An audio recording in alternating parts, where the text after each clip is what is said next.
de la anexión de Roseland y cómo nos va a afectar. ¿Va a subir mis impuestos de propiedad? No, shh. ¿Estás seguro? Sí, shh. Ok, bien, porque ahorita muchos de mis activos están atados en bienes raíces.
ever change on this commission? This, I would say, No? Madam Chairman, we have a new commissioner.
Okay.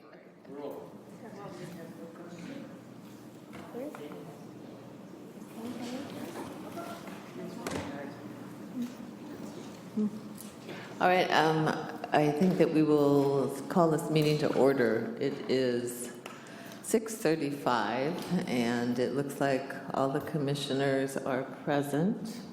And Acting Director Tracy Gray. So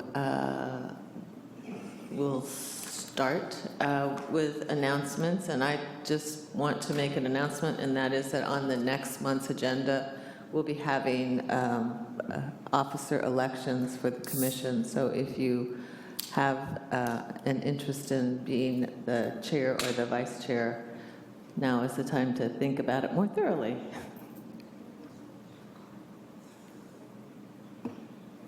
And so, are there any other announcements from members of the commission? Seeing none, are there any members of the public wishing to address the commission on items not on the agenda? Seeing none, I guess we will now go into closed session pursuant to California Government Code, Public Employee Appointment, Government Code Section 54957B1, consideration of appointment of an interim director for the Sonoma County Library. And we will return no sooner than 7 p.m. We were going to stop doing that.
Yes, so we will come back to order.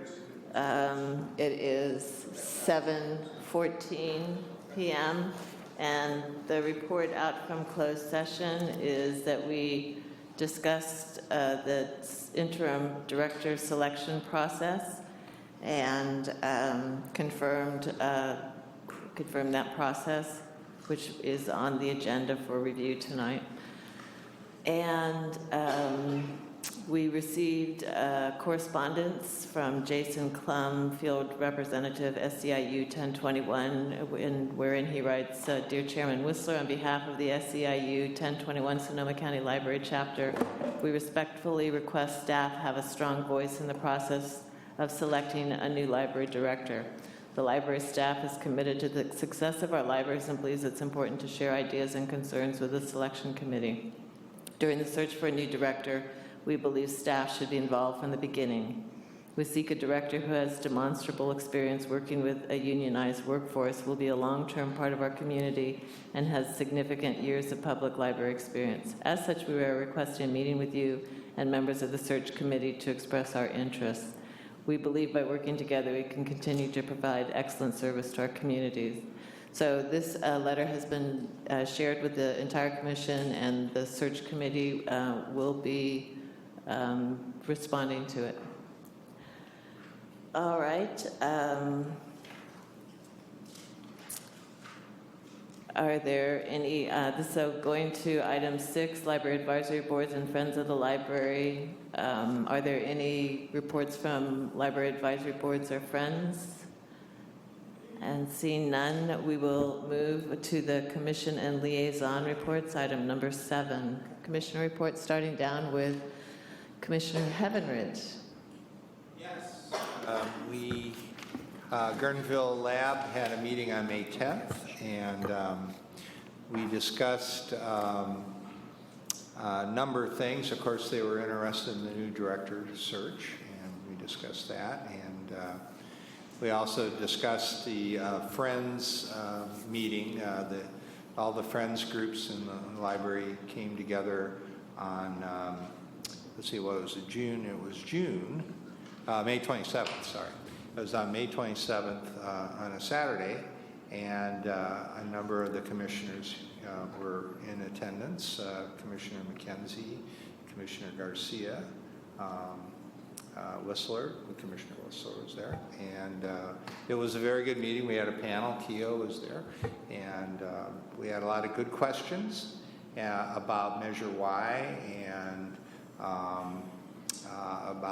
there were some questions about the new director search, and I think it was a good day, and we had pizza, yay.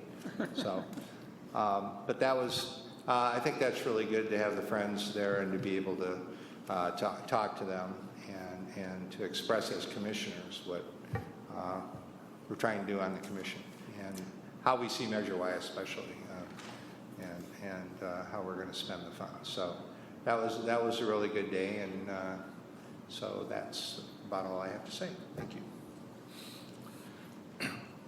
In Windsor, we had Lego Saturday this past Saturday with about 25 people attending. And of course, summer reading program kicks off today, so we're all excited about that. That's it.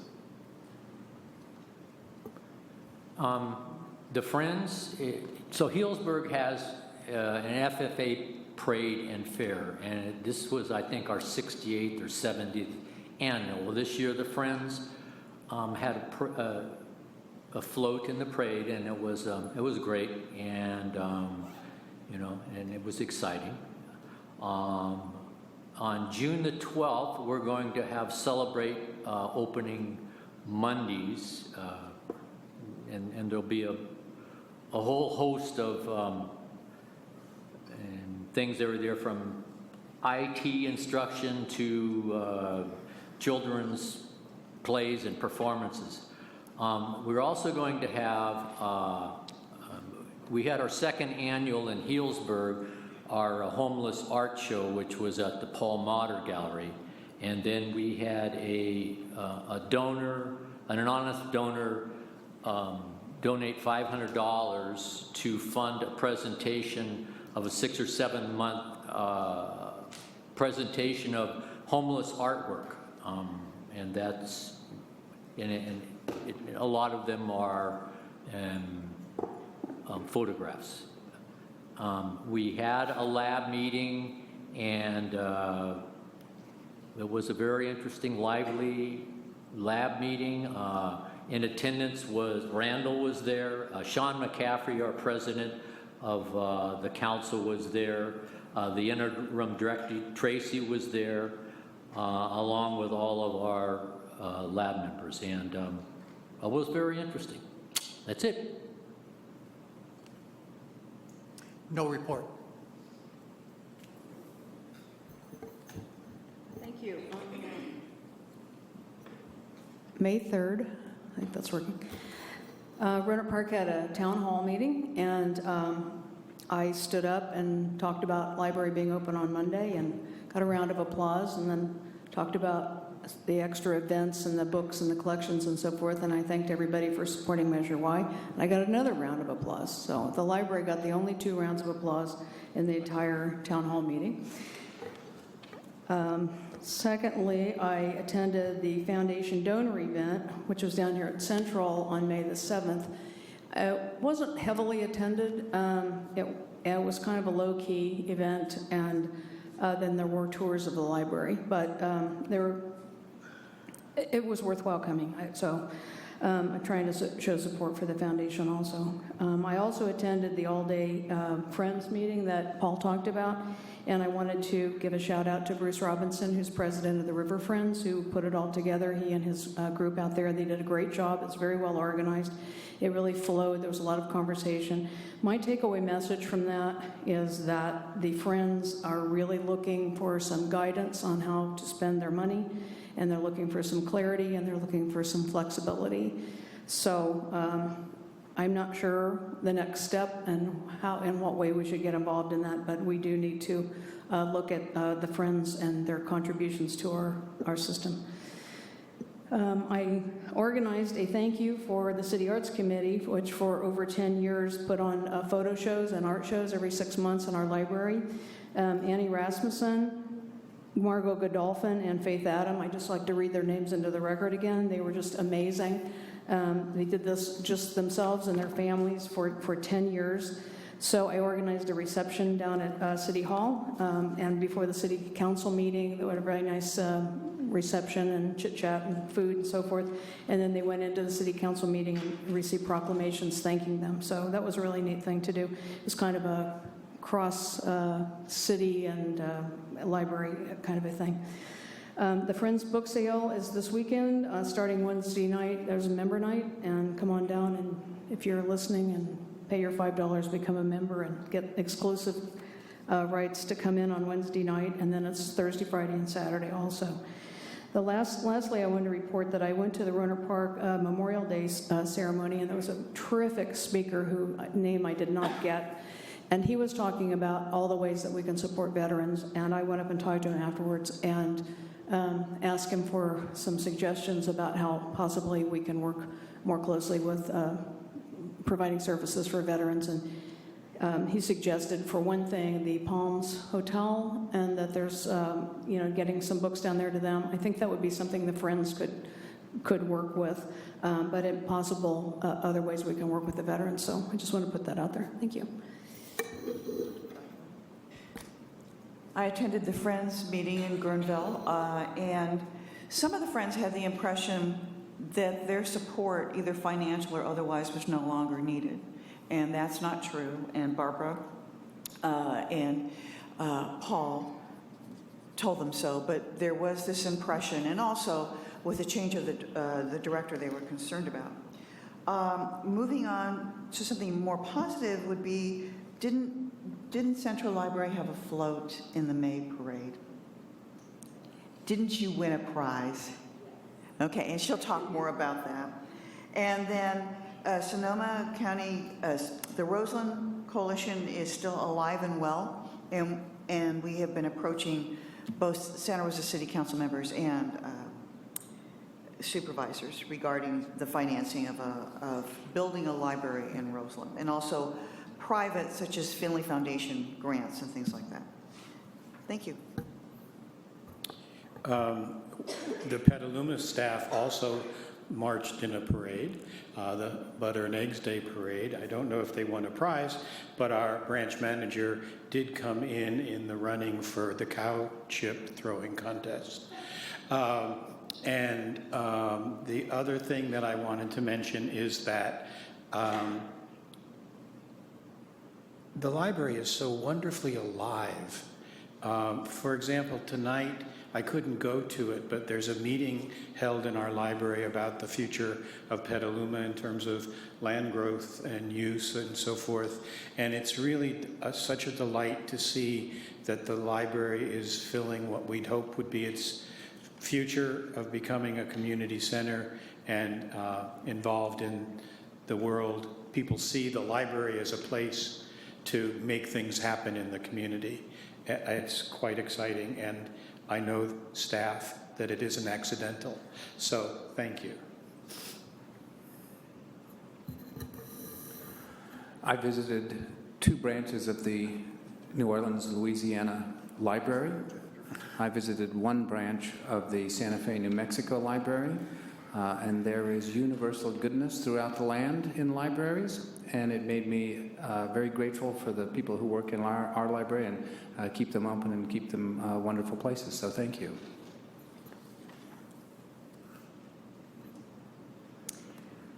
I wasn't around a lot of this month, but I did have the pleasure of going to the British Library, and the libraries are live around the world, not just here in the States.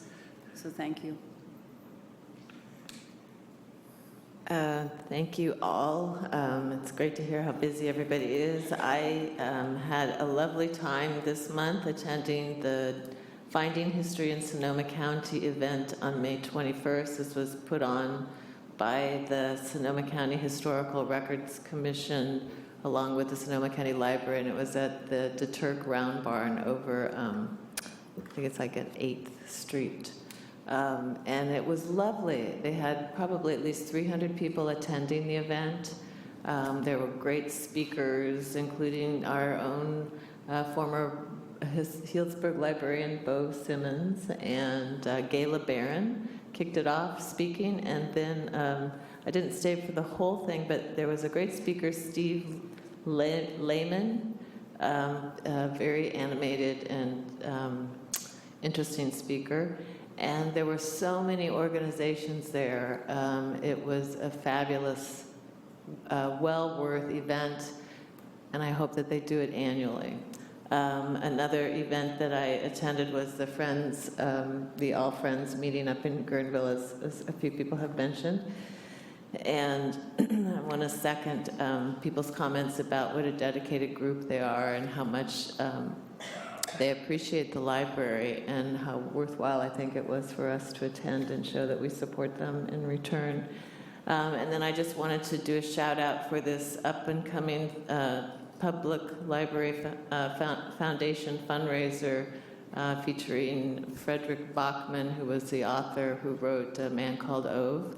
It's on June 10th at Central Library at 8 p.m. and you need tickets to attend it, but you'll get a book, his latest book, in the process. So that's what I have to report about that. And then we'll go into the committee and liaison reports. I just wanted to point out the director evaluation. There is no report this month, but I'm keeping it under the reports because this committee needs to get together and bring our process up to date and talk about it going forward to see what worked. We did complete a 360-degree review process that was an informal process, and we need to give feedback about that. So we'll be doing that at a later date. Is there a report from the Finance Committee? Randall? The Finance Committee, excuse me, met on May the 15th. I was in charge of it. Barbara McKenzie was on vacation.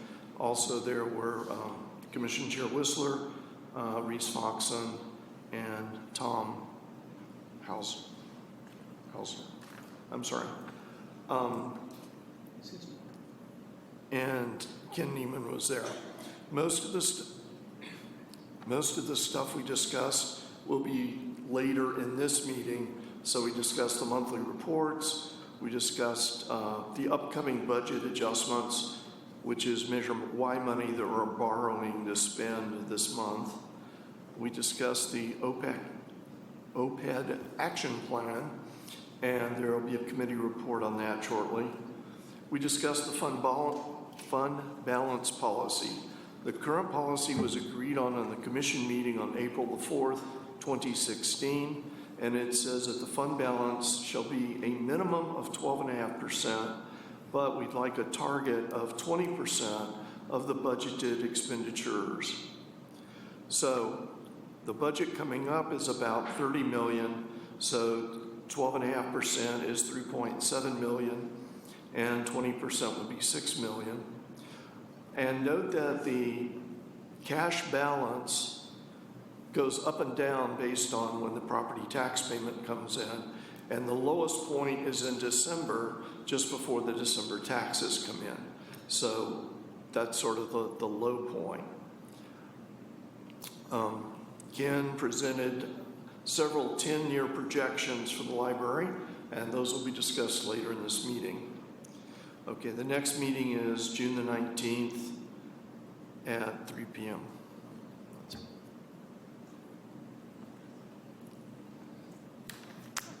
All right, is that it, Randall? That's it. Okay, thank you. Sorry. So moving on to the Advocacy Committee. Is there a report? The Advocacy Committee didn't meet in May. However, I do have a couple of things to report. First of all, I believe it was the California legislature passed a $7 million, excuse me. Wish it was 70. Which allows for broadband grants, right? Senate, which comes to us. A portion of it will come to us. I wish the whole $7 million, but a portion of that will come to us, which will enable us to continue moving forward with our computer and technology and digital stuff.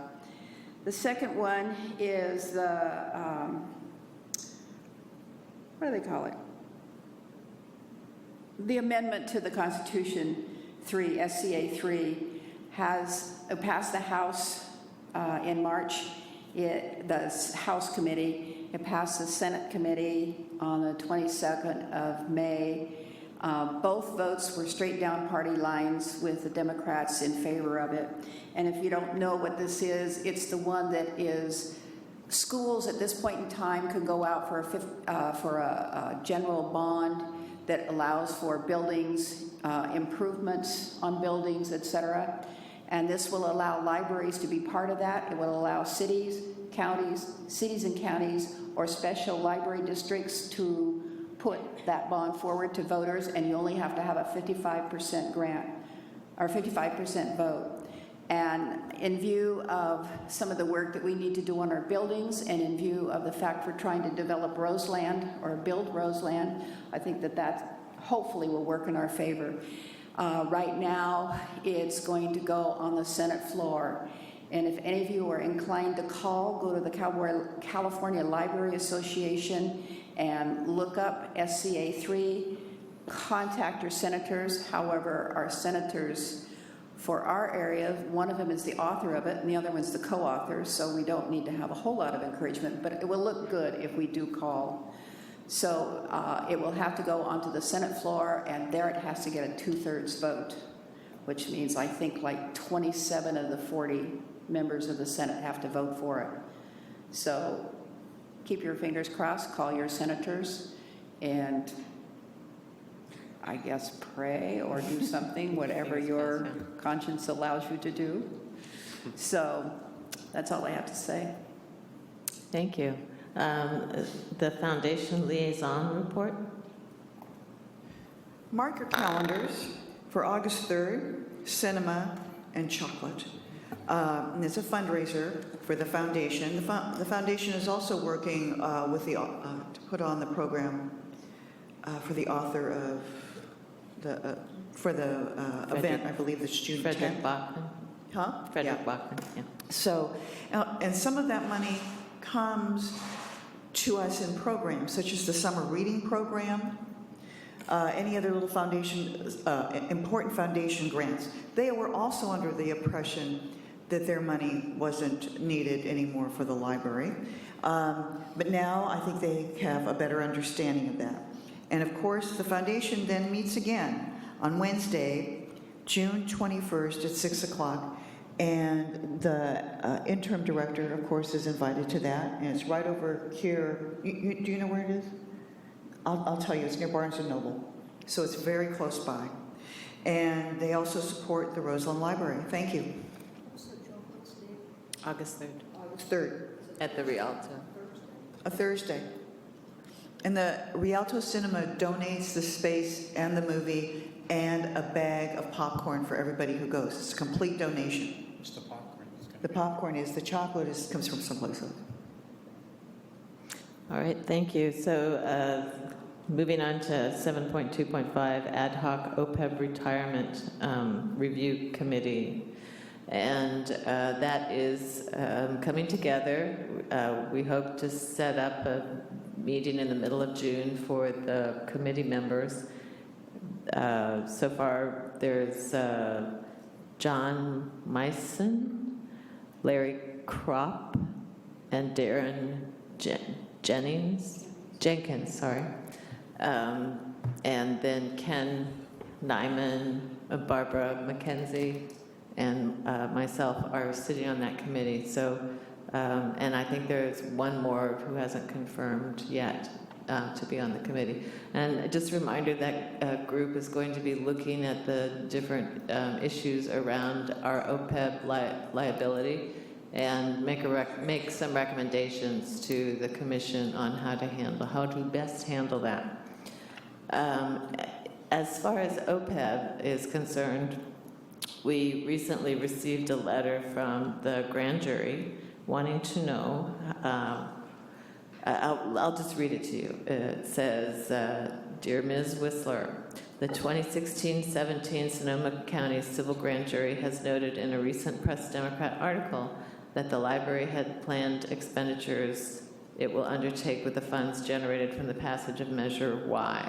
There was no mention of the reduction of the OPEB liabilities. As you recall, the 2015-2016 Sonoma County Civil Grand Jury's report of the library's finances recommend that the library allocate any new revenue to ensure that all the library's expenses are paid as they are incurred, and that its pension and OPEB liabilities are not allowed to grow. Of particular concern to the grand jury was the OPEB liability, which was $6.6 million with reserves of $1.1 million. It appears that Measure Y will provide funds to address this concern. The 2016-17 grand jury requests that the Library Commission provide us an outline of what percentage of Measure Y funds will be allocated to OPEB deficit reduction. Thank you in advance for your prompt response.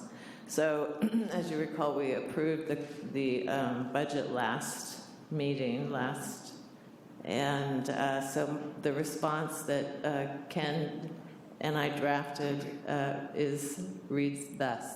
Thank you for your inquiry regarding the allocation of the Measure Y funds. The expenditure plan for Measure Y was very specific that the proceeds shall be used exclusively for library purposes, including maintaining the existing libraries, reversing the deterioration in services at existing libraries, upgrading the facilities, services, and collections, and to support libraries in the cities of Cloverdale, Healdsburg, Petaluma, Roanoke Park, Cotati, Santa Rosa, Sebastopol, Sonoma, the town of Windsor, and libraries and library services in the unincorporated area of the county. In the 2017-18 budget, we have allocated the Measure Y funds to increase services and collections for the system as stated above. In answer to your question, none of the Measure Y funds have been allocated to the OPEB liability in the 2017-2018 budget at this time. All right, so Moving on to item 7.2.7, Measure Y Oversight Committee. I had mentioned to, oh, I'm sorry. Oh, yes, sorry. Just conveniently skipped over that one. Okay, 7.2.6, Ad hoc Standard Operating Procedures.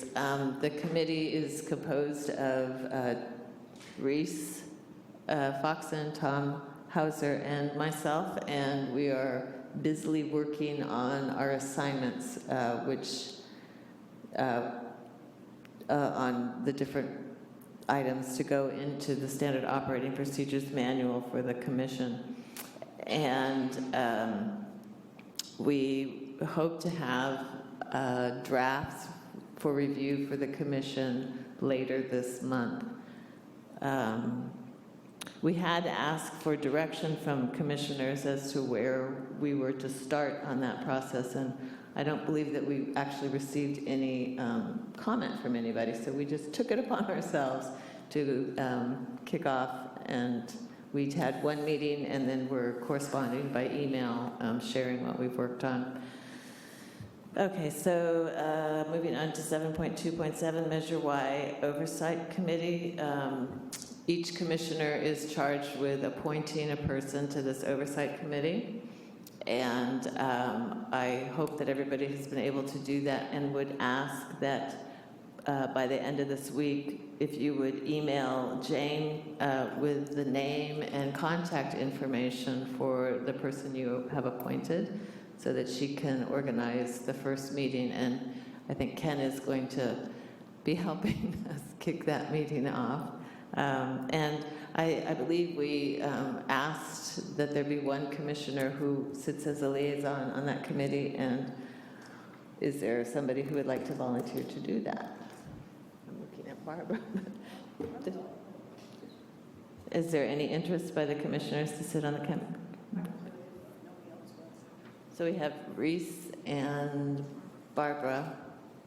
I don't... Okay, all right, so Barbara is going to be the liaison to that committee. Can I ask how many people have appointed their person?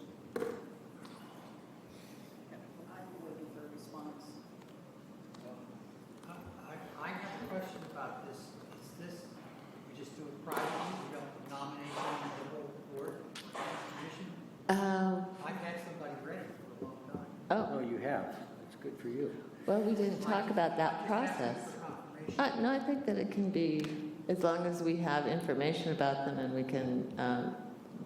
can put it in the finished document as to who was on the committee, I think. Do we need to take some kind of official commission thing confirming that these are the people? I'm sorry, I never use this. Do we need to have some kind of official commission action saying these are the people that have been appointed? Well, it's probably not a bad idea. So, I could find that out if that's a better, what the proper procedure for that is. I can find out for you. And we could officially appoint them at the next commission meeting. we have a document done. I mean, It doesn't say anything about it in that document. I would just feel more comfortable with some kind of official, I would feel more comfortable with some kind of official saying, these are the bodies. Okay, The next meeting is fine. okay. Yeah, it can be, it doesn't have to be, it just can be a consent calendar. Right, Saying these are the okay. bodies. I just think we should do something. Does that sound appropriate? We can change the procedure to include that and have that on the next agenda with the appointees. Just a little comment. What kind of a little blurb should we write up? Should there be like a one paragraph about the person, so it's more than a name in the city? I mean, I would suggest we all give a little, yeah, their background. Everybody, as part If you of- want to, I'm just going to have a name and contact information.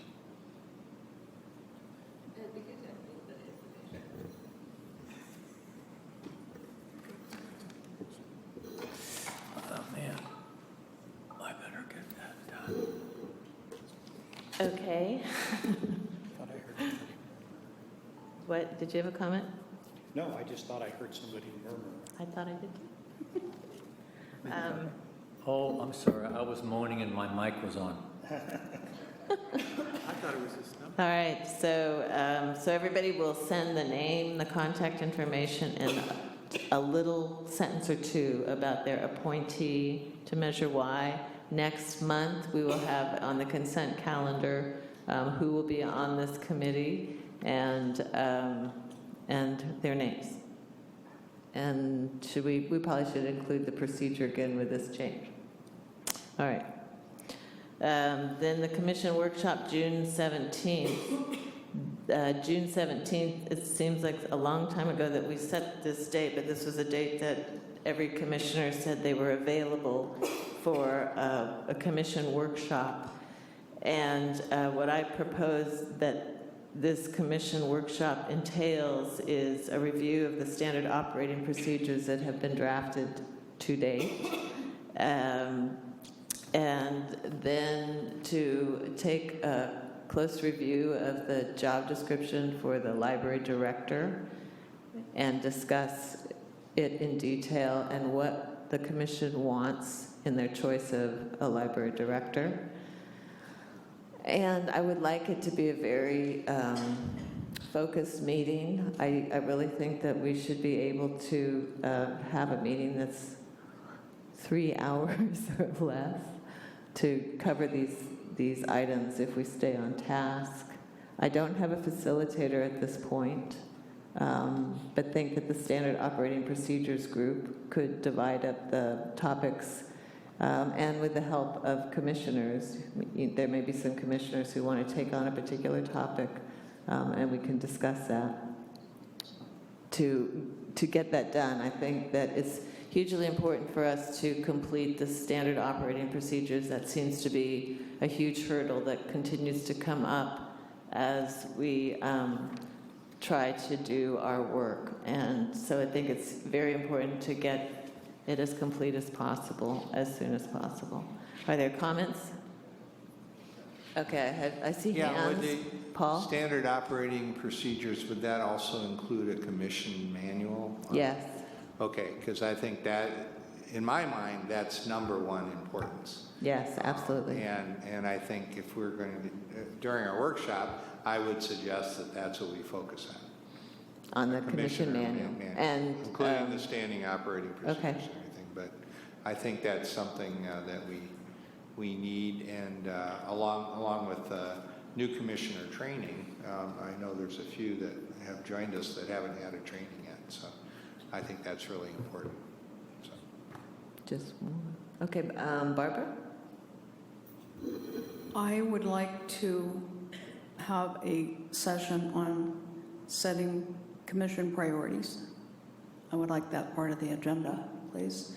And I'm wondering if we have a location and a time.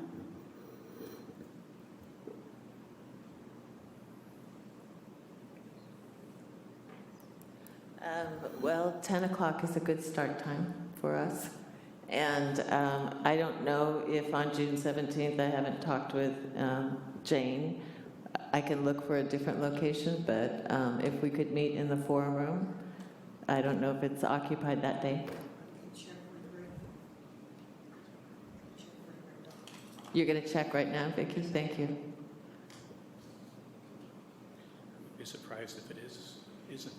On a slightly different topic, did we get a written report from our facilitator at our last meeting? She was supposed to give us something, I thought. Well, she gave us notes. I thought we distributed them, didn't we?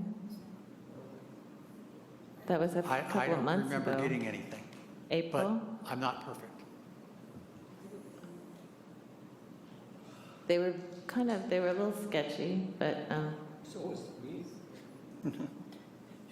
I will dig into my stuff and share them. I know she came to the director evaluation meeting, didn't she? Yes, that's what happened. But we need the rest of us. The rest of us, Oh. I don't see it. And I'd like to see that because I didn't feel we came to resolution. We didn't. And so I think that needs to be a starting point. Well, okay. There. So why don't I work with Jane very quickly, like in the next couple days, and find those notes and do a draft agenda for this next meeting, because we'll need to get it booked pretty quickly. May I make a suggestion? I don't know how good we are about this, but if we're going to do, as Barbara requests, of setting priorities or goals for the year, that either the SOP or we individually send to you suggestions that we might have. So rather than creating them out of thin air, we have something to bat up against to prioritize from. Yeah, that's a great suggestion, Tim. I would appreciate that a lot. So if you would like to do that, it would be helpful and push us forward more quickly. If you send suggested goals to me before that meeting, or you could send them to Jane and I can retrieve them from Jane and note them on the agenda possibly. So, how soon do you want them? So Barbara says priorities are different than goals. So can you clarify that, what you mean?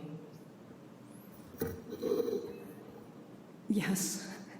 I think that,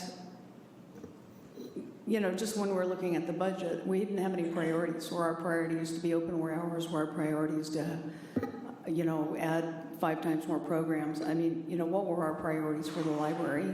So I think that's what I'm thinking of. And I'm thinking of a short list of 3 or 4 or 5 that kind of guide us through the year.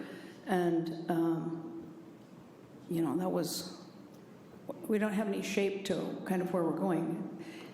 Just collectively, I know I always bring up the city of Roanoke Park, but for years they had met with a consultant, developed their 5 priorities for the year, and they had them on a piece of paper, and they were always behind every meeting. And so there was always just a thing to come back and, check in with as the work continued through the year. It's kind of like a strategic plan, but it's more specific. We're going to accomplish all of these things. We're going to do SOP, all of those things in 3 hours. Well, the agenda has gotten larger as we've talked about. I know, but I think what I think is, it sounds like 2 meetings, and they should be focused on different things to me. But that's a question about priorities. My priority is to have a priority. So. but I think a priority, and I think that's a good priority. But I think a priority that has been mentioned over and over and over and over again are the SOPs. I think so also. And I think that should be our top priority to get that done. I think if you could accomplish that in 3 hours and at least have an outline on what you're going to do, I think that would be admirable, since there aren't any and they never right. have been. And then there's nothing to preclude us from having another group meeting where we focus on priorities and how, we still need to talk about the director position and what we want in a director. And that's important to do soon. 2 topics, standard operating procedures and the director's job description and what we want in a director. And one of our SOPs can be to establish annual priorities. Annually, yeah. Excuse me. Oh, thank you, Vicki. The 19th? The 17th. It's a Saturday. Excuse me, the 17th is available. Oh, great. There doesn't appear to be anything on the forward calendar, but it's the 17th. So should we ask that it be booked for us for this meeting? The forum room? Yes. Yes. From 10 to 1. So that's 3 hours. And let's stay on task. That's our problem is staying on. Everybody had agreed to this date, but, Right. Okay. Okay. I'm just going to send a meeting invite to all of you and also book the room for you for that date. Right, and this will be posted as a public meeting. Right, and what is this meeting gonna This is going to be a commission workshop, be? Okay, perfect. and we'll get the agenda done this week. So it's gonna go from 10 to 1? Yeah. Also, this is just an aside. I heard about a meeting that was meeting in the forum room from the Italian whatever, and I called the library to see if it was happening, and the Central Library didn't have anything on the agenda that day, but there was an event happening there that day. So I think it might be good to just double check that there's no other group that's, I mean, I imagine it goes through a central booking, but this was a case where the people at the reference desk didn't know about anything happening in the forum room that day, because they probably looked at the calendar. So, okay, go ahead. That particular event, and it was I know the specific staff who had looked at the public calendar because it was not a library event. They mistakenly didn't look at the forum room calendars. Okay. Okay. All right. Just wanted to not double book. All right, any public comment? Okay, correspondence and press coverage, any comment on any of that? One thing I did neglect to do was to make note each of the commissioners received a copy of the resolution from the Board of Supervisors dated May 16th, 2017, recognizing May 21st as Finding History in Sonoma County, a Day of Discovery.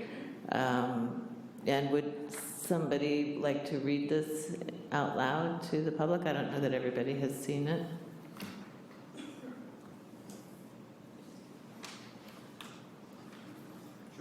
Okay, David, thank you. Dated May 16th, 2017, resolution of the Board of Supervisors of the County of Sonoma, State of California, recognizing May 21st, 2017 as Finding History in Sonoma County, a Day of Discovery. Whereas on September 27th, 1965, a resolution of the Board of Supervisors was adopted which designated Sonoma County Library as the official archive for the county, and whereas on December 4th, 1979, the Sonoma County Historical Records Commission was established by the Board of Supervisors with the intent that they foster and promote the preservation of historical records, and whereas the Sonoma County Historical Records Commission and the Sonoma County Library have partnered to host the first Finding History in Sonoma County, a Day of Discovery, intending to draw attention to the history of Sonoma County, including important records and archives that exist, and educate the general public, historians, and researchers about past records, and whereas Finding History in Sonoma County will serve as an opportunity to learn from other organizations as well as share valuable historical resources with the public, and whereas highlighting over 30 public, private, academic, and governmental special collections that exist within the county's historical archives, and whereas the event will include many workshops focused on preservation of archival material, local author and historian presentations, book signings, and tours of the historic West End neighborhood, and whereas recognizing Sonoma County history provides education and outreach in regards to the preservation, conservation, and usage of historical records. Now, therefore, be it resolved that the Sonoma County Board of Supervisors commends and recognizes the Sonoma County Historical Records Commission and the Sonoma County Library for their work, and hereby proclaims May 21st, 2017 as Finding History in Sonoma County, a Day of Discovery, signed by all 5 supervisors. Thank you. That's great recognition. And I, again, can't tell you it was a great event. And I should call out Catherine Reinhardt, who sits on the Historical Records Commission, along with a number of other really involved people. And a lot of volunteers helped with that event also. But everyone I talked to completely credited Catherine with pulling it together. So we should commend her for that. So now we move to item 7, the consent calendar. Are there any items that a commissioner or a member of the public wants to have removed from the consent calendar and placed with the action items? I'd like to have approval of the director of the job description pulled. 9.3? Okay. 9.3, and I don't want it pulled, but there's just a typo in the minutes. I'm not time May. Oh, why not? I don't think it needs to be pulled, but just a correction. All right, so any other, okay. So the remaining items, 9.1, the regular meeting minutes from May 1st and May 5th, the special meeting minutes from May 15th.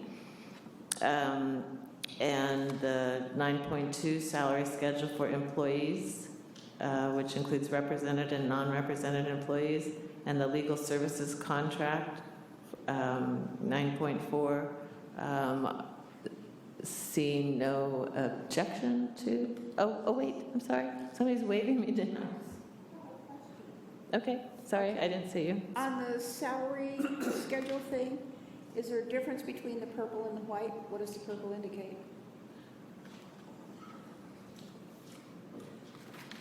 The difference is just a delineation between the salary levels, just to kind of visually separate them out. Okay, and then one other question, the CFO is a division manager? Yes, that is correct. Okay. Since we're asking questions, I had a quick one. Curator? Yes. What is the curator? Who's the, what is that position? Well, we had it A couple of months ago. a couple months ago. We approved that. We were having, it was approved a couple months ago. There was some difficulty recruiting for a wine librarian. Oh, okay. Yes. All right, that answers that. Okay. Sure. I do also have a point of order question. If we're going to approve the consent calendar, and some of us would need to abstain from the approval of the minutes because of absences, how do we do that? That's a good question. Okay. I think that has to be referred to the SOP committee. Okay.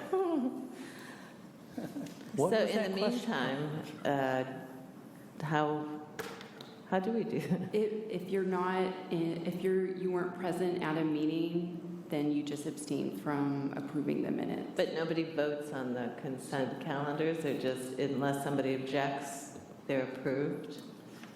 So I believe so, but it would be how at so every whoever other was meeting. here would be noted. Okay. Sorry. Well, I think it's a good question.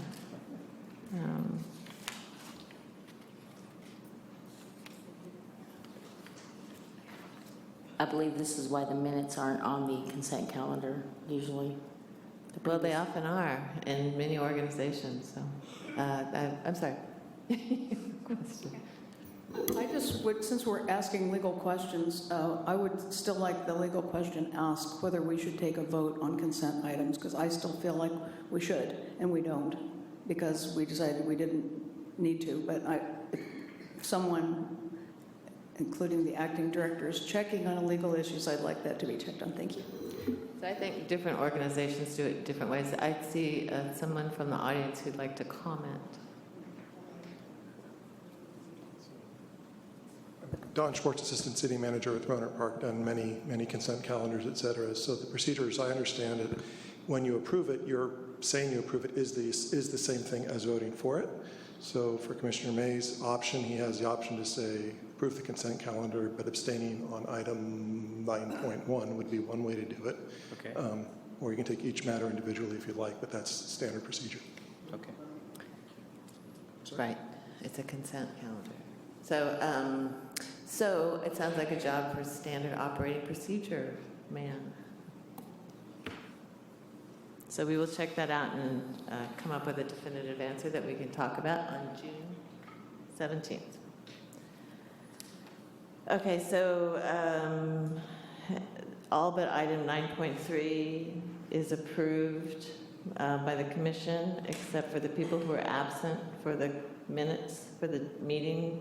I abstain from 9.1. Any other abstentions?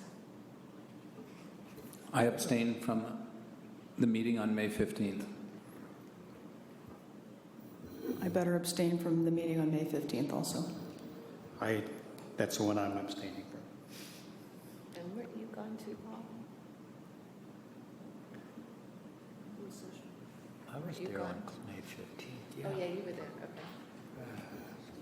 All right, so now we've been told recently that item 9.3 now needs to be discussed here, because what we've been doing in the past has been to move it down to action items by motion. Right? Right, so it would be going to... But we have a different opinion. So. Since you haven't been voting on the consent items, and if you've been doing it the other way, I think you can continue until further counsel. I believe so. Okay. So we'll move 9.3 down under item 11. Okay. And now we'll move to item 10, discussion items. The first one is 10.1, acting director's report. Tracy? That is on 10 point.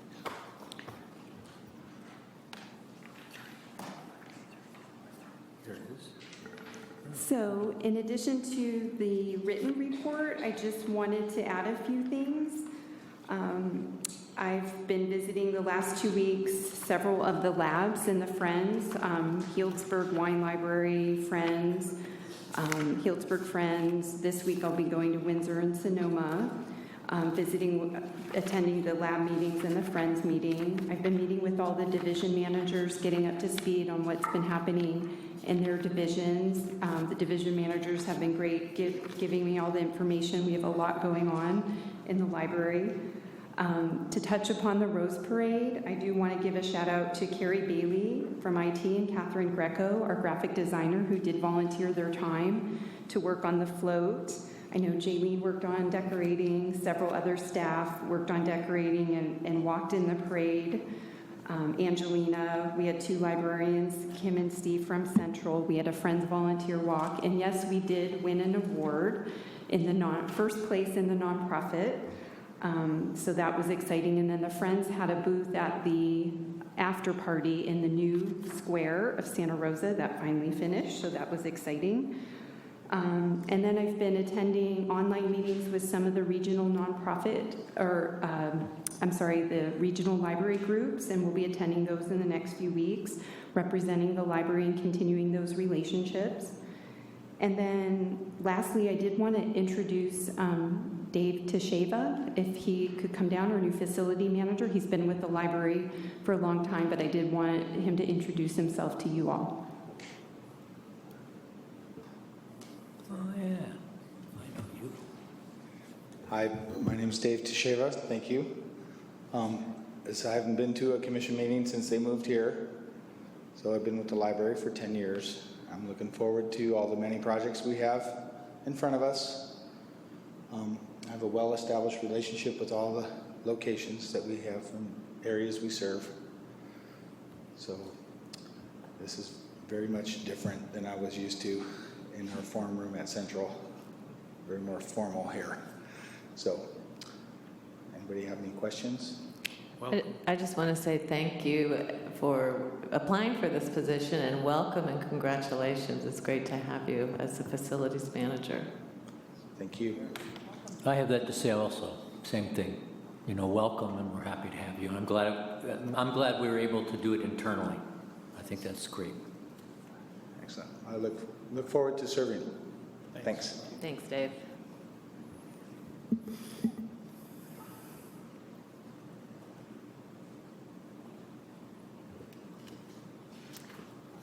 Any questions for Tracy? Okay, moving on to item 10.2, management report, monthly activities, and the monthly financial report. Comments, questions? Anything to point out to us in that report?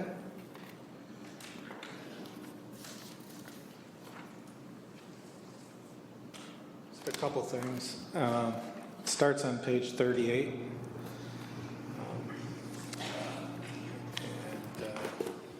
you look at the detail of the report, you'll see that we received approximately $6.9 million in property tax revenue during April.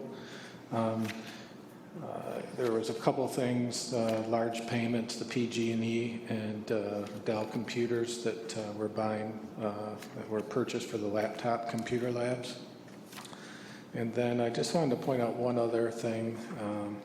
It's page 43 of, it's an additional page. It's the first time that we're reporting on any expenses that for the sales tax revenue. Remember, we're borrowing ahead, and you can see there that the $252,000 was spent under other contract services, and that was the cost of the election that we reimbursed the county for. So this is the first document that will be in here, and we'll continue to put it in here each month, reporting on the Measure Y funds and how they were spent.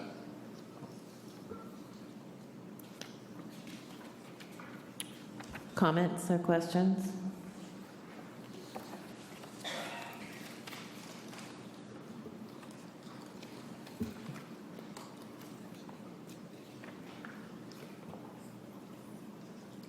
Okay, thank you. Thanks, Ken. So now we move to the 2017-2018 budget discussion, 10.3. This is Ken again.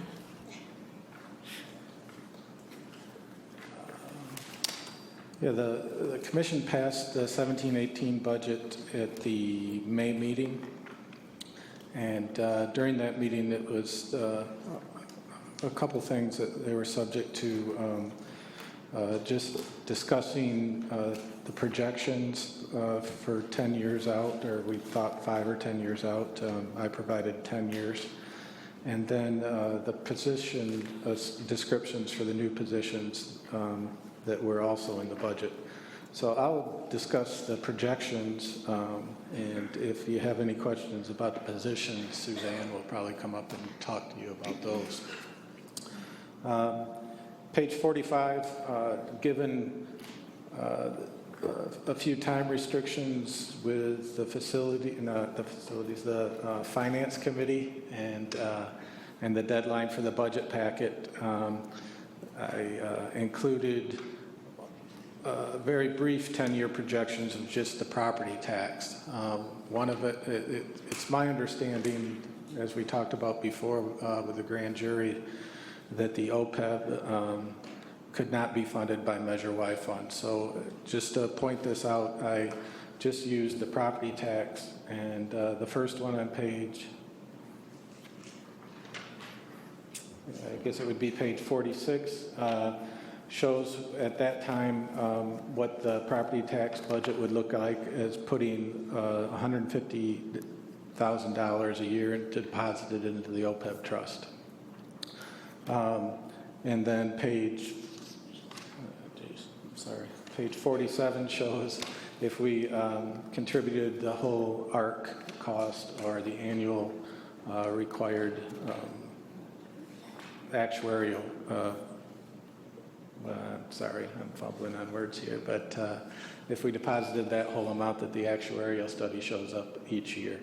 And so the only two items that have changed are the highlighted in blue, the retiree health insurance, and you can see 17-18, that number was $757,000. That's in the 17-18 budget, and if we were to put the whole annual actuarial contribution in, that would be approximately $1.4 million. So you can see it makes a significant difference in the bottom line as we move forward. There are two things. It's not only the OPEB trust that is, looming out there that we knew about going along. There's CalPERS always seems to be an issue every year, and it continues to be an issue. And since I put this in the budget packet and the budget packet went out, I went and continued on. I did quite a bit more projections, as I sent to you on Thursday and Friday via email, I believe. And what I did there is there's two different sets of them. Again, there's a little bit different. Pages, what do I call it? Pages 3 and 6, you'll see that I also have a 10-year projection for the sales tax budget. And then we've included, what this also includes, the biggest thing that it includes that the first ones didn't, was some projections that CalPERS have come through a few months ago. They said that they're now projecting that the amount that they're going to earn on the money invested is going to go down each year. I think they were projecting something like 7.5% or 7.25%, and they said in 3 years that number is supposed to be 6.5%. So they also gave us a way to calculate what that meant in coming years, and so I've included that in these numbers also. It is significant. It seems like since I've been here, CalPERS has always been an issue that people are concerned about. Every 6 months or so, they give us new reports suggesting or letting us know what their expectations are, and they always seem to be it always seems to be bad news for the people that participate in CalPERS. So this includes the latest and greatest from them, and it also includes the two different ways of looking at OPEB, the $150,000 per year, and then the ARC, that we call it, the actuarial annual amount that's put in there. The one thing I want to make sure that everybody, we talked about as we were going through the 17-18 budget that the budget is flexible. The items that are pointed out here under the expenditures, salaries, extra help, CalPERS, health insurance, those items are more inflexible. That's why they're pulled out like they are. The two other big items, the operating expenses and the capital outlays, which are huge numbers there that you can see, we have room to move those up and down.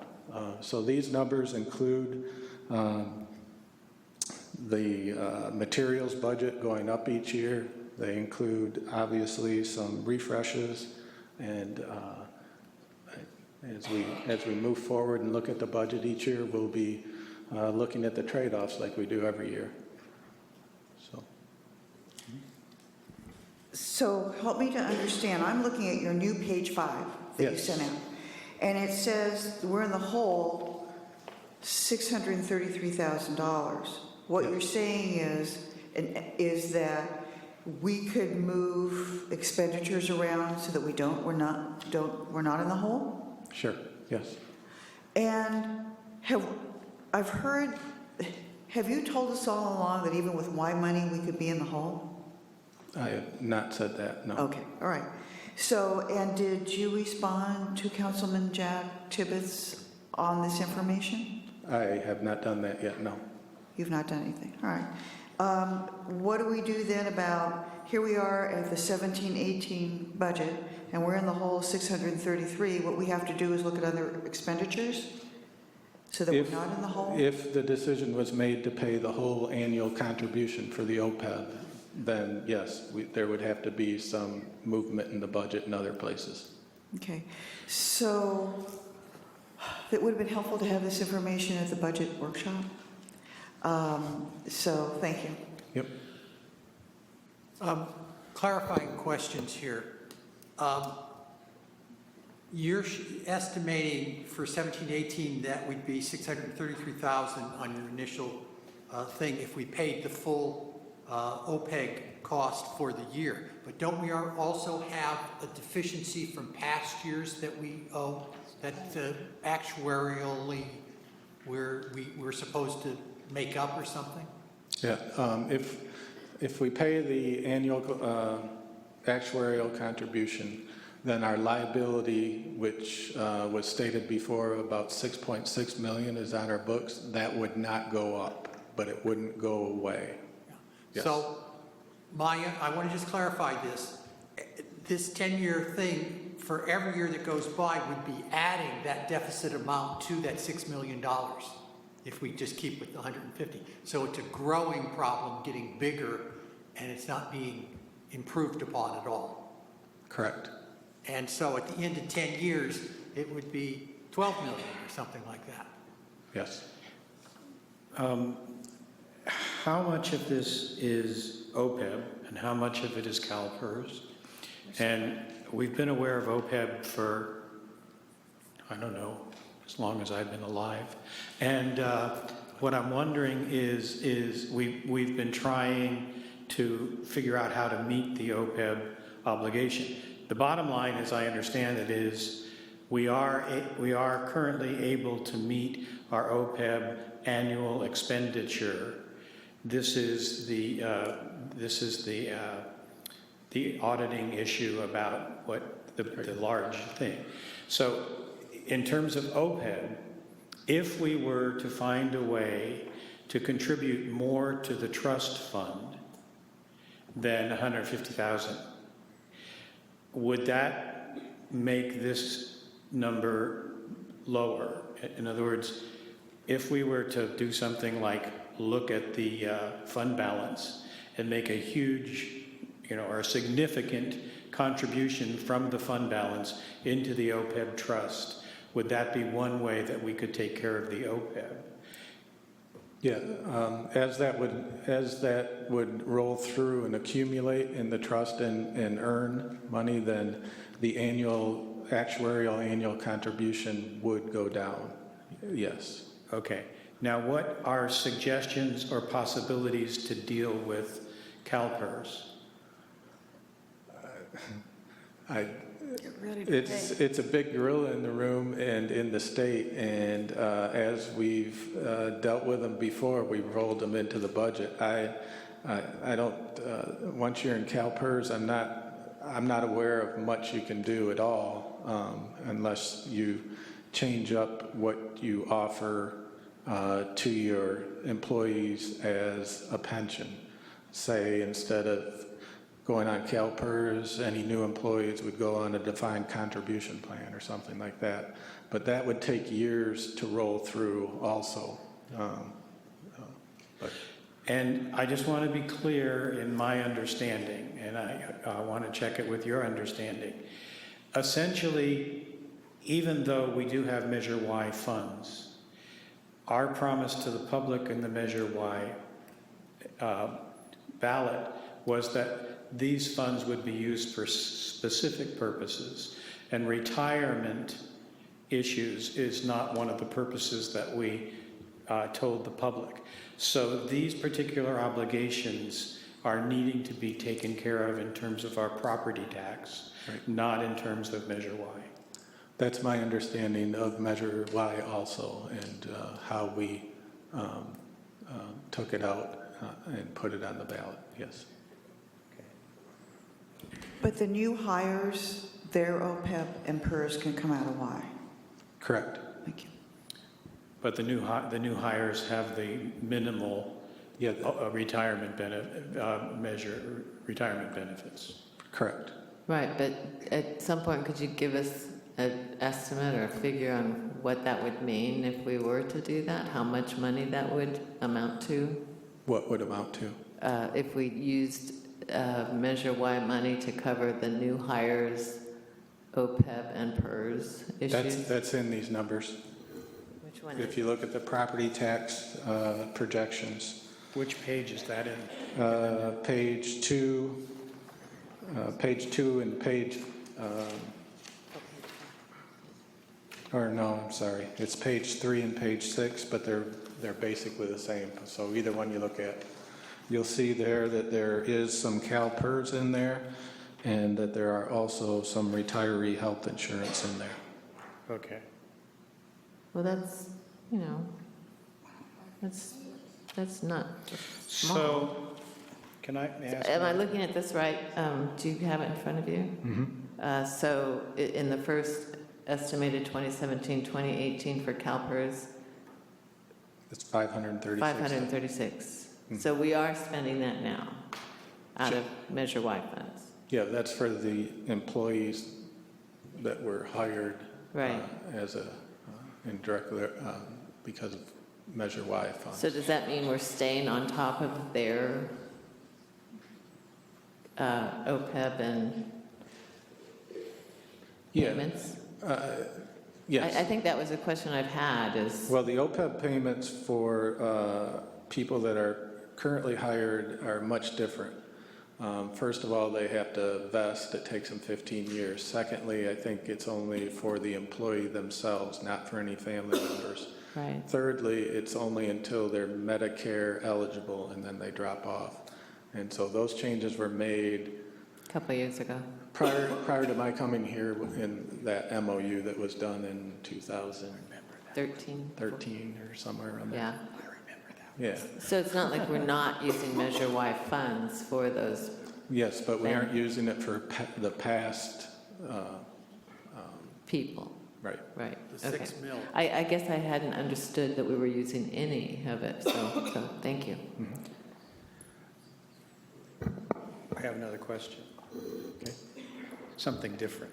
All right, so my question is, from your perspective, how significant, if I look at this $600,000 issue,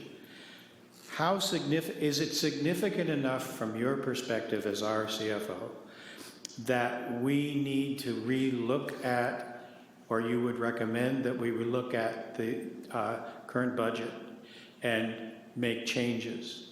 And if it is significant enough from your perspective, then do you want us to give you direction as to what to do to meet with that? What's your estimate of this? Well, in past years and in this current year, as we've worked through the budget, we've realized that we weren't able to tackle the annual contribution that was required. If we do, we have to make significant cuts somewhere. And as we were working through this also, we knew we were forming this OPEB action committee who was going to come up with some recommendations, and that's why we continued for 17-18 to put recommended to put $150,000 in, awaiting what they were going to come up. We also know that there's quite a bit of money in fund balance that you may or may not choose to use for this. So for next year's budget, I would say I know that we shouldn't, but going along, we always thought that when we got the recommendations from this committee that we would take them up and maybe make budget adjustments at that time. So you're looking for the OPEB committee, but the OPEB committee, is it the OPEB CalPERS committee now, or is it just still the OPEB? No, it's just the OPEB. Okay. I mean, the CalPERS, like I said, as we get the bad news every year, we've always rolled it into our budget and made it happen. Pay as you go, basically. Yeah, but that also includes a portion of the unfunded part that they require us to pay. Yeah, I had a couple of comments. So on the CalPERS, which is totally separate, as Ken said, we get a bill and we have to pay it. I think everybody should know that in 10 years, over the 10 years of this, it doubles. It goes from 2 million to over 4 million. And so CalPERS is a big thing on the horizon, big black cloud. And these calculations, as I understand it, correct me if I'm wrong, Ken, are based on the bills that we're currently getting, but there's some other stuff that we're going to be getting, the calculations that haven't arrived. I mean, this is based on the 11.5%, right? And there will be more due based on the shortages if they have. This is based on the rates. You see, right now they projected back in October that our rate would be 11.5% flatlining out through the years, and that they would then bill us for the unfunded part of it. They changed things up this year. These rates reflect, you can see 11.5%, it goes up to 12.5%. These are the calculations that CalPERS sent out with their lowering of expectations at the beginning of the year. So I used those calculations to figure not only the percentage, but the unfunded portion, and included that in these lines. So it does include the unfunded. So it's also my understanding that, all the cities and jurisdictions that have employees in PERS are all very worried about PERS. And, we've talked about this before. And to really get a solid handle on it, we really need an actuary who kind of specializes in PERS calculations. That's one way to do it, yeah. Yeah. So I just wanted to raise that to the commission as a possibility to spend, some thousands of dollars to get a specific actuarial report about our CalPERS expectations. Because again, it's big and it's doubling, and I don't know, it seemed like a good use of money. And the second thing, to address the OPEB, we have, worked on getting this committee together it's taken a while because of all the stuff that's going on. It seems to me that a very logical recommendation from an OPEB committee would be to pay the ARC, And so I was wondering, two things. One, have we done that new actuarial study yet? No, it'll be done as of the end of June. It's in the works, so? Yes. Yeah. So anyway, if you have this committee, they're coming in, they're going to get this actual report, it seems logical that they would say, well, at least fund the ARC. So that's why I'm in favor of looking at these numbers that include the ARC, which does bring us to this negative $633,000. And I do feel that we need to reopen the budget and look at the numbers again when we have specific figures, specific recommendations from the OPEB committee, and some specific numbers on CalPERS. So that's my suggestion. I'll go back, and I'm a little bit concerned about you're saying we don't have specific numbers on CalPERS. These are the best that we have, given the information we have. And we will get a new actuarial study from them in October. I understand that there may be somebody out there that can do something more right now.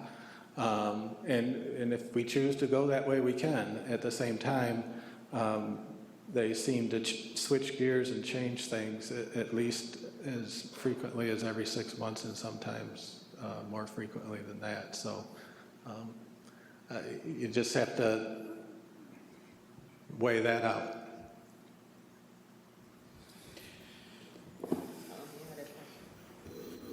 My question relates to what our legal responsibility is to pay the CalPERS. Do we get a bill every year, like I get a PG&E bill every month for home? Do we get a bill that they say this is how much you have to pay? Or is it something we can kind of fiddle around with like we've been doing with the OPEB? Well, I'm not an attorney. In the past, what we've done is they've set their percentage based on the current percentages they did, and then they also rolled in a portion of the unfunded liability. Our percentages in past years have been 20% or up near 20%. This year, what they're doing is they're out of the percentage of the payroll, and then we paid that as a percentage of the payroll after every payroll to CalPERS. And if we don't, I know there's big penalties. This year, what they are choosing to do is only give us a percentage of what they call the current liabilities that are happening, and then the unfunded portion of it, they are billing us each month and expect us to pay that bill each month.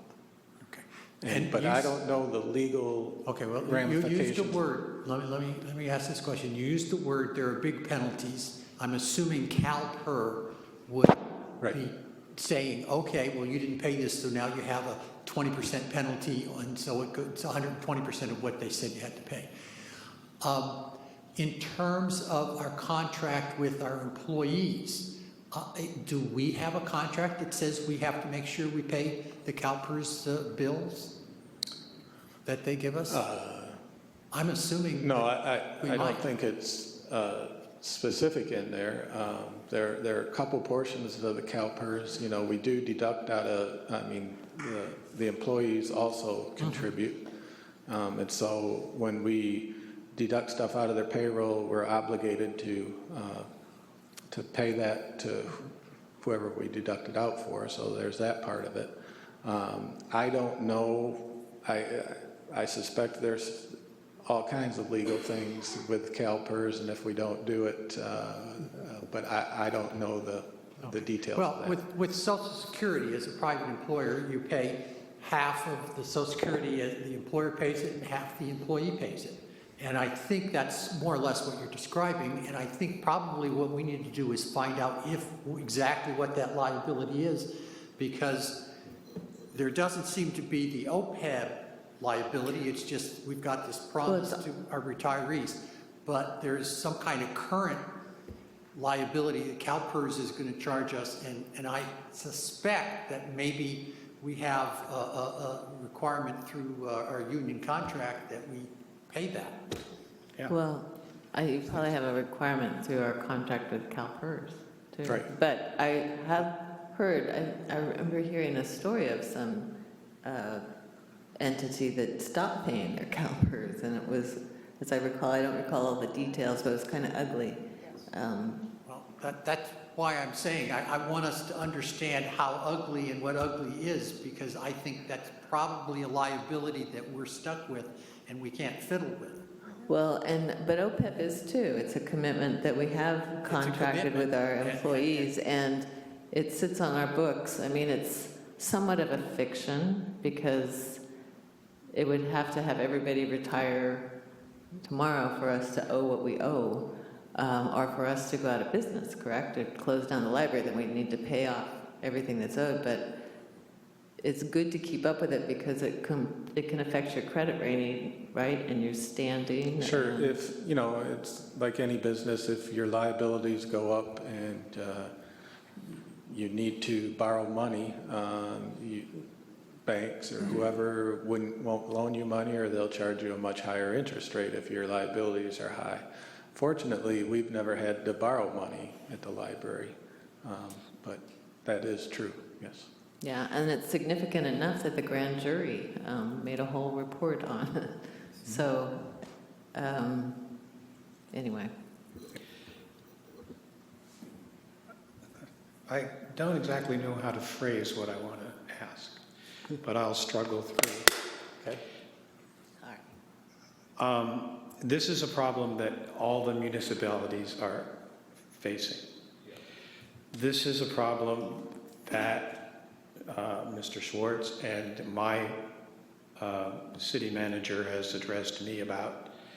And so I, of course, want to, as a member of the commission, and I think we all want to act responsibly in terms of this gorilla that's in the room.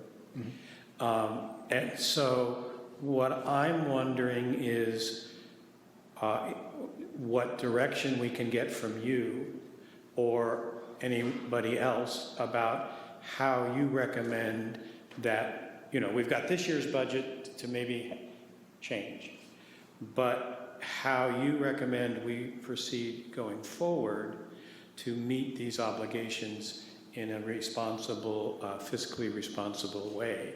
And it doesn't feel like we can decide that here now, except to ask you to do that.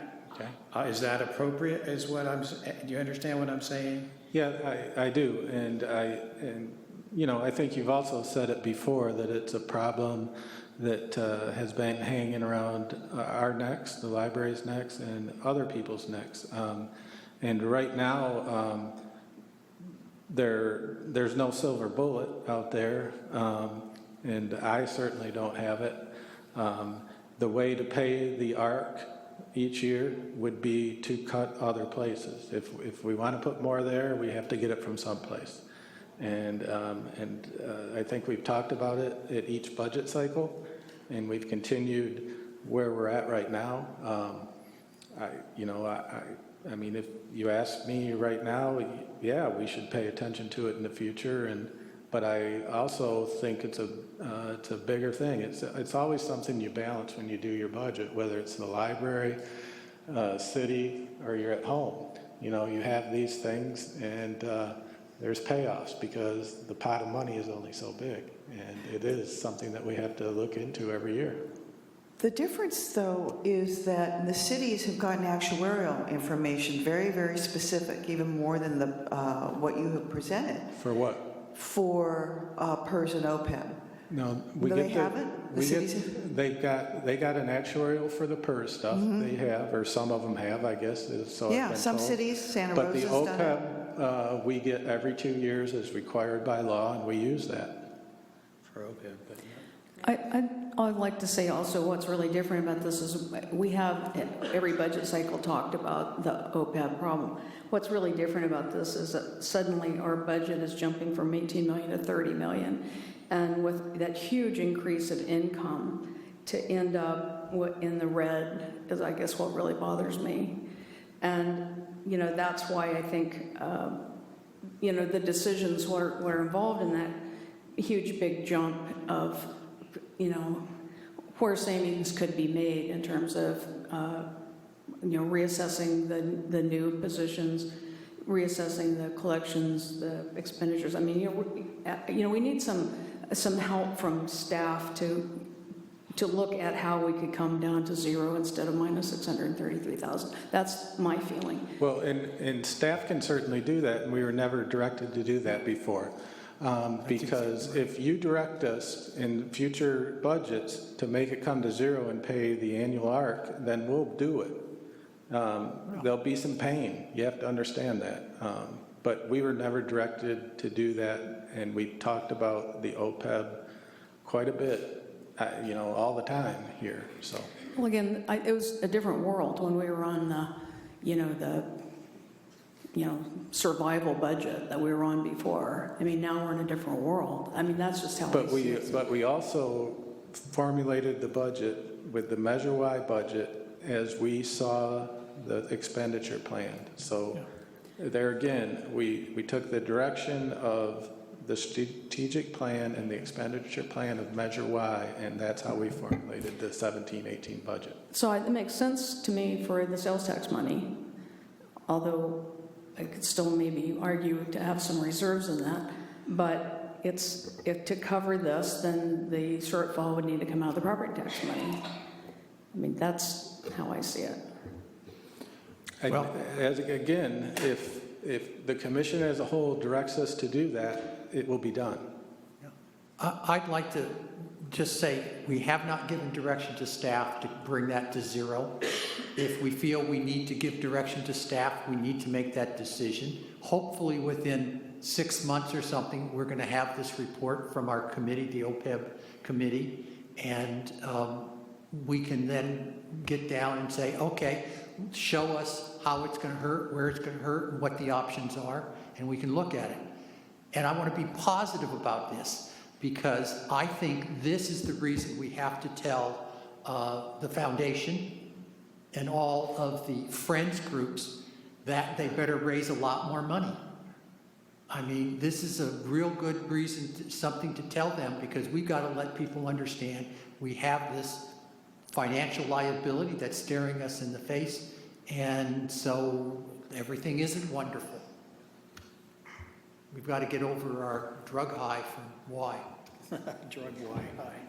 I have a question, and you might have answered it when I was out of the room, but the money that how much was the money that we used for the hiring that we did back in April to start to open on Mondays in May? Wasn't there 670,000? And at some point, a couple of different conversations that I recall, we talked about when that gets paid back to have it apply to OPEB, and the discussion went around and around. But I just wanted to throw that out there, and if you could also, as you respond to this rambling question, could remind me of what the payment plan was supposed to be on that. Did we come up with a overtime, or was it supposed to be one lump sum, or once we started getting the Measure Y tax money? Do you recall those things? So what we did is, I think it was in, I don't know, March or April, we passed it's on page of your board packet. It's on page 43.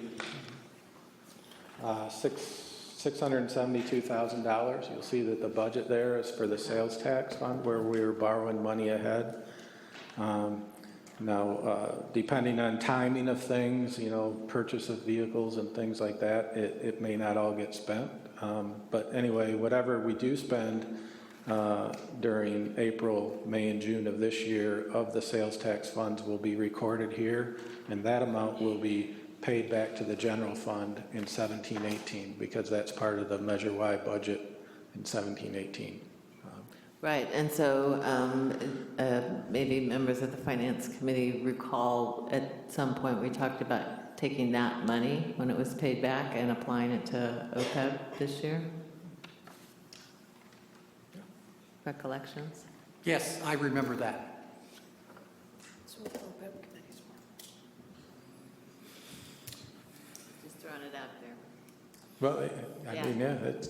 And I think the important twice priorities have been mentioned tonight. Once it was said we need to have priorities as a commission, and then staff is saying we need to give them priorities about how we want the money spent. And I think that's really important. We need to take that to heart and come up with some actual direction.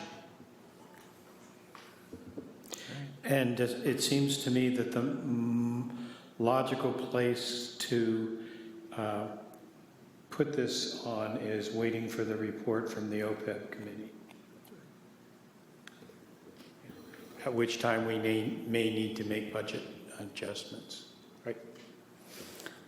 Well, I think there's that, and then I also think there's, you know, if there is support to have an actuary look at our CalPERS numbers.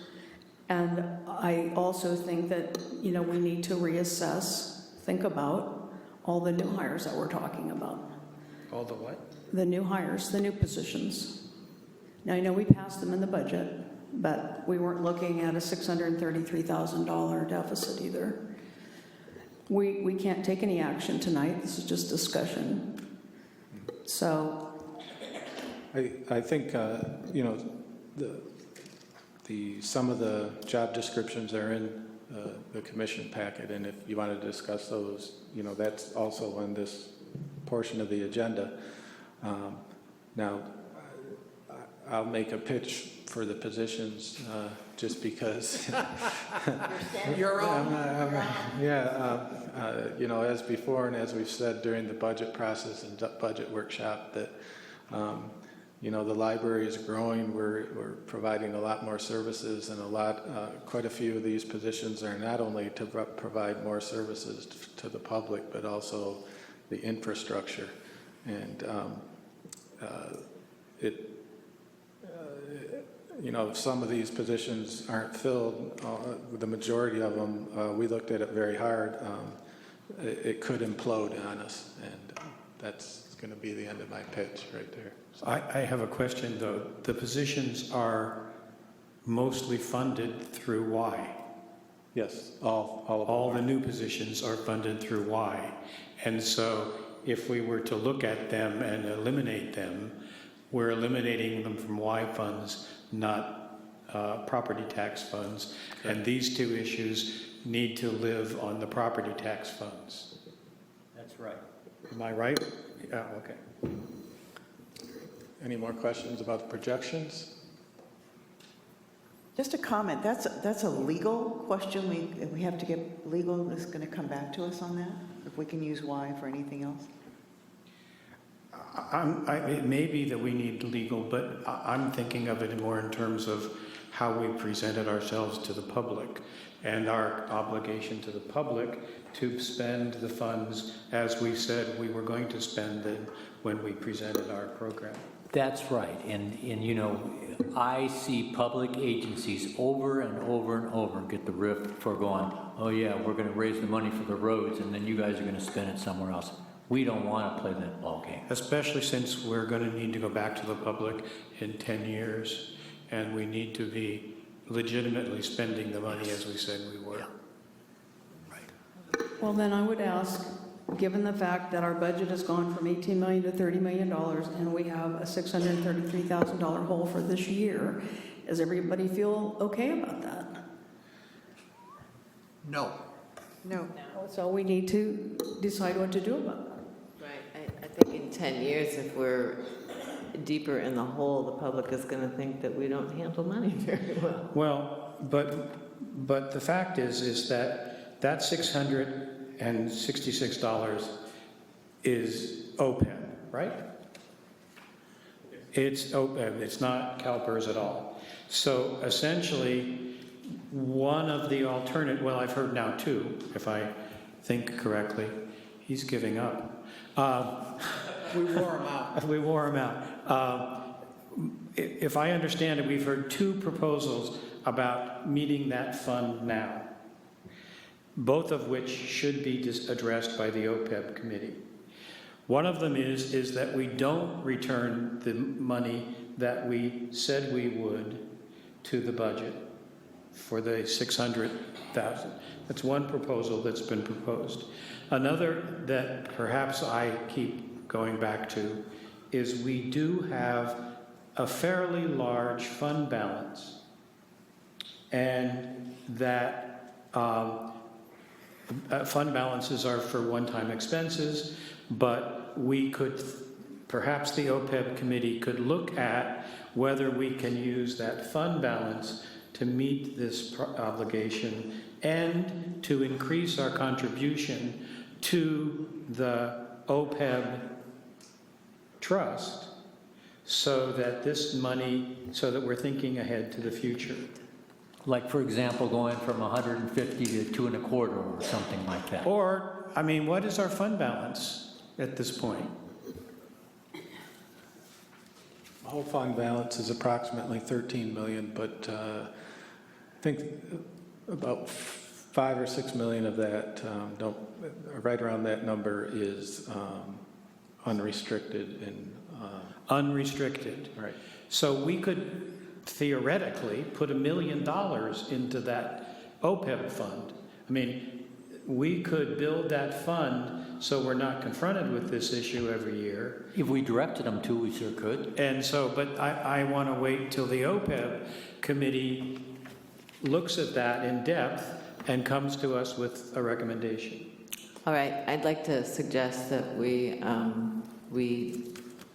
not going to solve this tonight, clearly.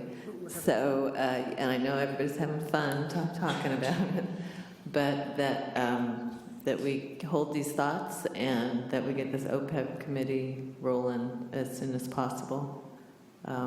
I do think we need to come up with a solution for this issue and not let it get any bigger than it is and get control of it.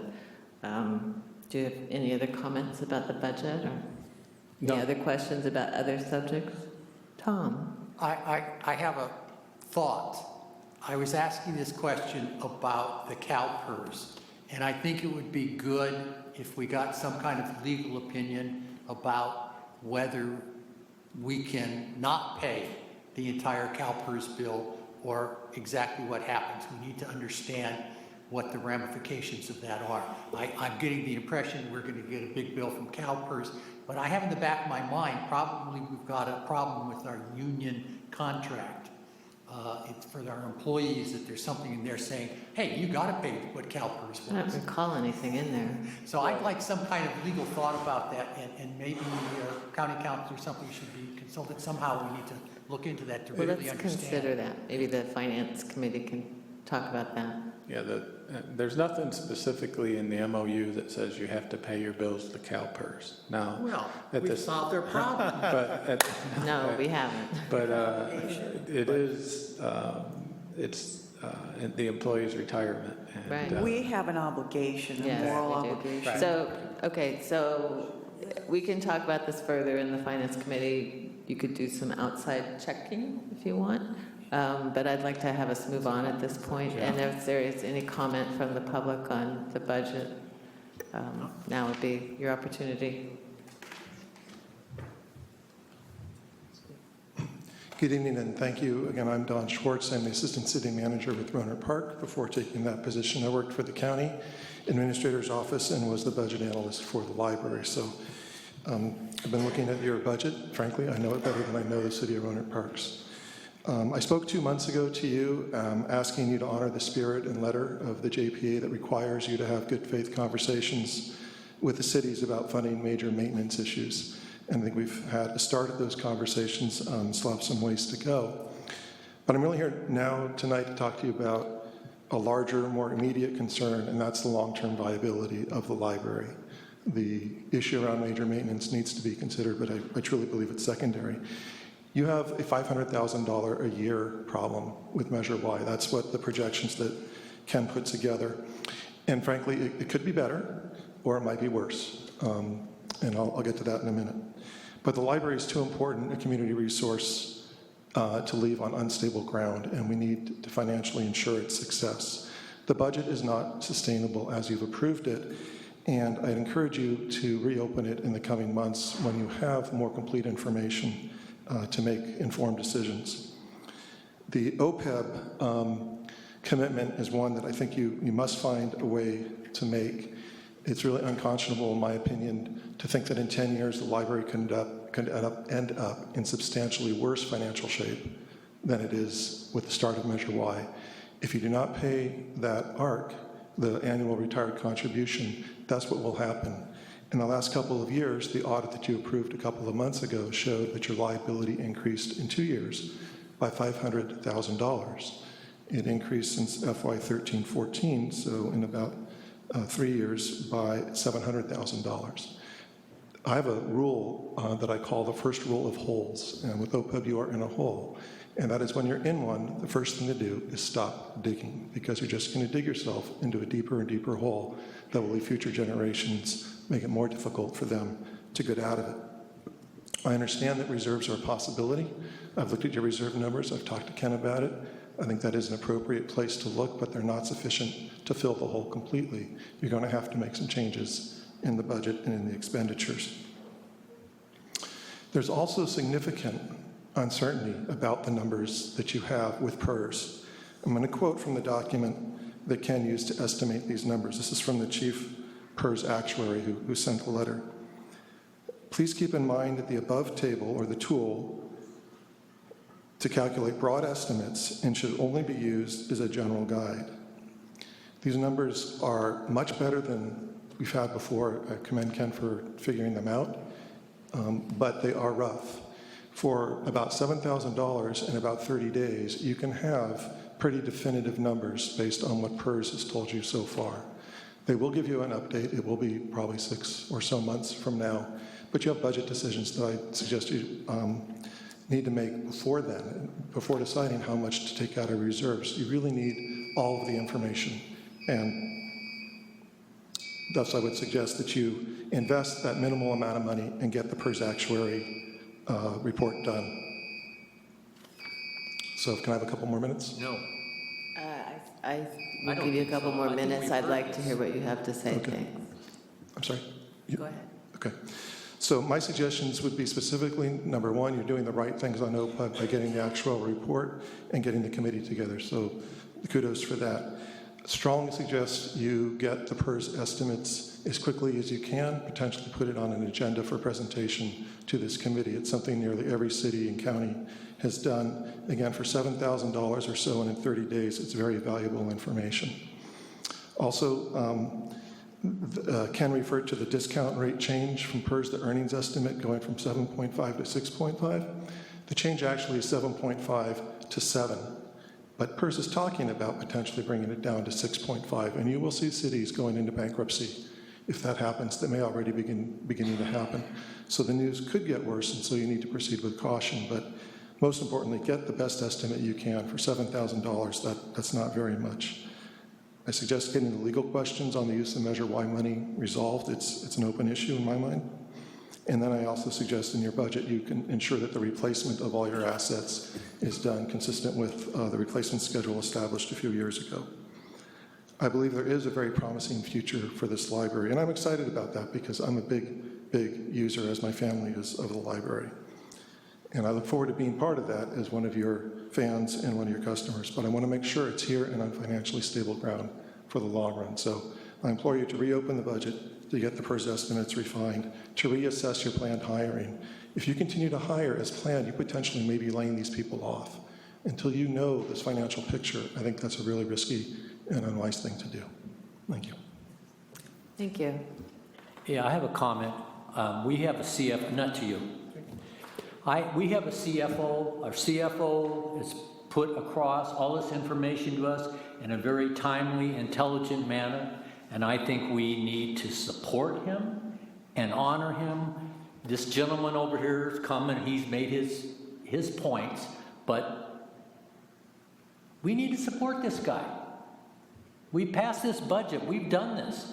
We're going to have an OPED. We're going to have a budget committee. We're going to go back and look at these things, and that's what we need to do. All right, thank you, Paul. So we're moving on to item 10.4, Director Search Process. Oh, that was... No, we have the job descriptions.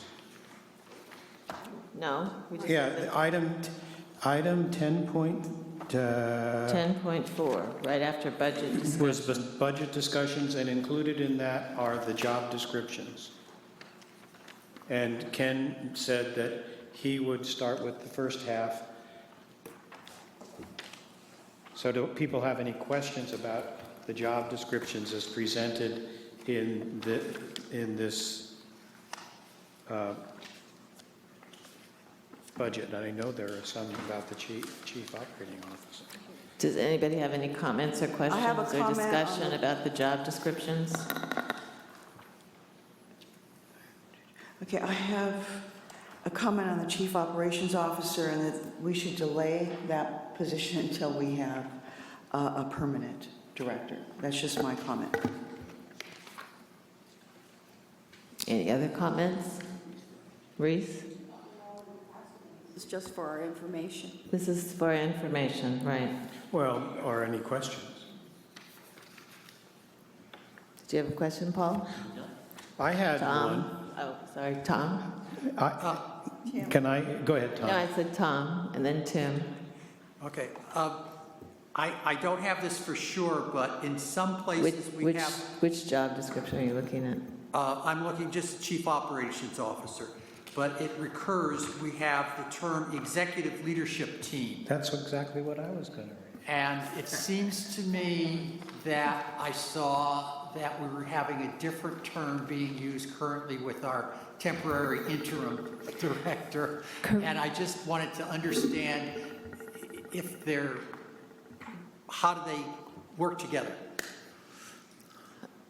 That's one of the issues in the job description that probably should be revised so it's less specific, but that's something to be considered. Yes, Suzanne and I, HR director, and I will look at as far as the content of the job descriptions and related to the specific wording and so forth, but so those will get revised as needed. Okay. Tim, so that was your what I question? was saying. Okay. Any We no other longer questions? have an ELT. Okay, any other questions? That was it. All right, I think, our purpose to have these included in this packet was not only for commissioners to comment, but also for the public to have an opportunity to see the job descriptions.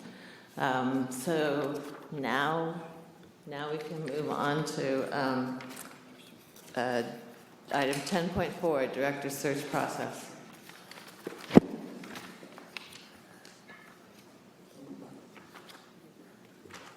That's you, Suzanne. Thanks.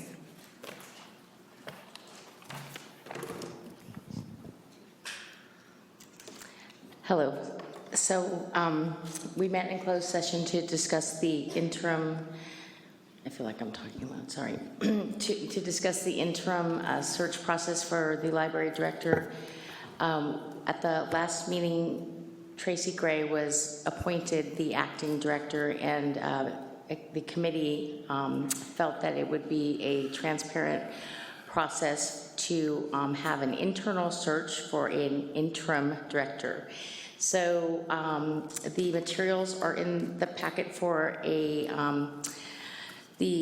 schedule for the library, for the interim library director search process, and a decision was made in closed session that we will be using the current library director job description. From that, a posting will be created, internal only.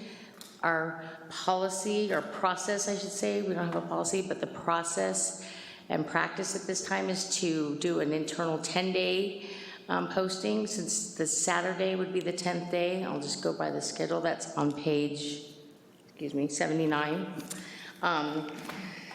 Would be, the 17th would be a Saturday. The posting would come down on the following Monday, and we will post that, like I said, internally, and then the committee, which the committee is Helena, Linda, myself, Randall, and Paul Heaven Ridge, sorry. Today's my first day back from vacation, so I'm a little rusty. We'll be on the search committee to review and make a determination as to who will be interviewed, if this is assuming that we have internal candidates. But this would be the most transparent process, and from then we will make a decision. So, Comments or questions? Comments from... So essentially, we will have an interim in place by July 10th, a non-interim, but an interim in place by July 10th? that would be the goal, would be to hopefully, I know it's an aggressive plan, but and for the public sector anyway, but that would be the hope, and we can make that announcement at our July 10th meeting, and then yes, and have that in place so that we can make a calm and process for the permanent search. Is there a contingency if we don't choose somebody internally? No, we're feeling very optimistic that we'll have a qualified pool of internal applicants. I mean, no, there is. We would go outside for the Okay, so then the dates might change if we They could, yes, and we would report that out at the 10th, July 10th meeting. Okay. I'm cautiously optimistic. Any more questions? Comments? Okay. Okay, great. Thanks so much, Suzanne. No decisions have been made. All right, and now, the moment we've all been waiting for, the staff presentation of the summer reading program. Kathy Deweese. Oh, I must, this. You always bring levity, don't you? Oh. She does her. Hello. Hello. I am Site Foreman Deweese. I'm here to report to the construction bosses about the progress on the summer reading project. We are working together to build a better world for the children's, teens, and adults of Sonoma County through this exciting and engaging summer reading program. And the theme, as you can see from these bags that we're passing out, is build a better world. And that's the same theme for all 4 levels. So the work crews and I have been planning and measuring, working hard to build these this year's summer reading programs. Measure twice, cut once, raise the roof, all that stuff. We have all the right tools to get the job done. We have our imagination. We have the public library, and we have, of course, in my tool belt, books. The right tools to get the job done.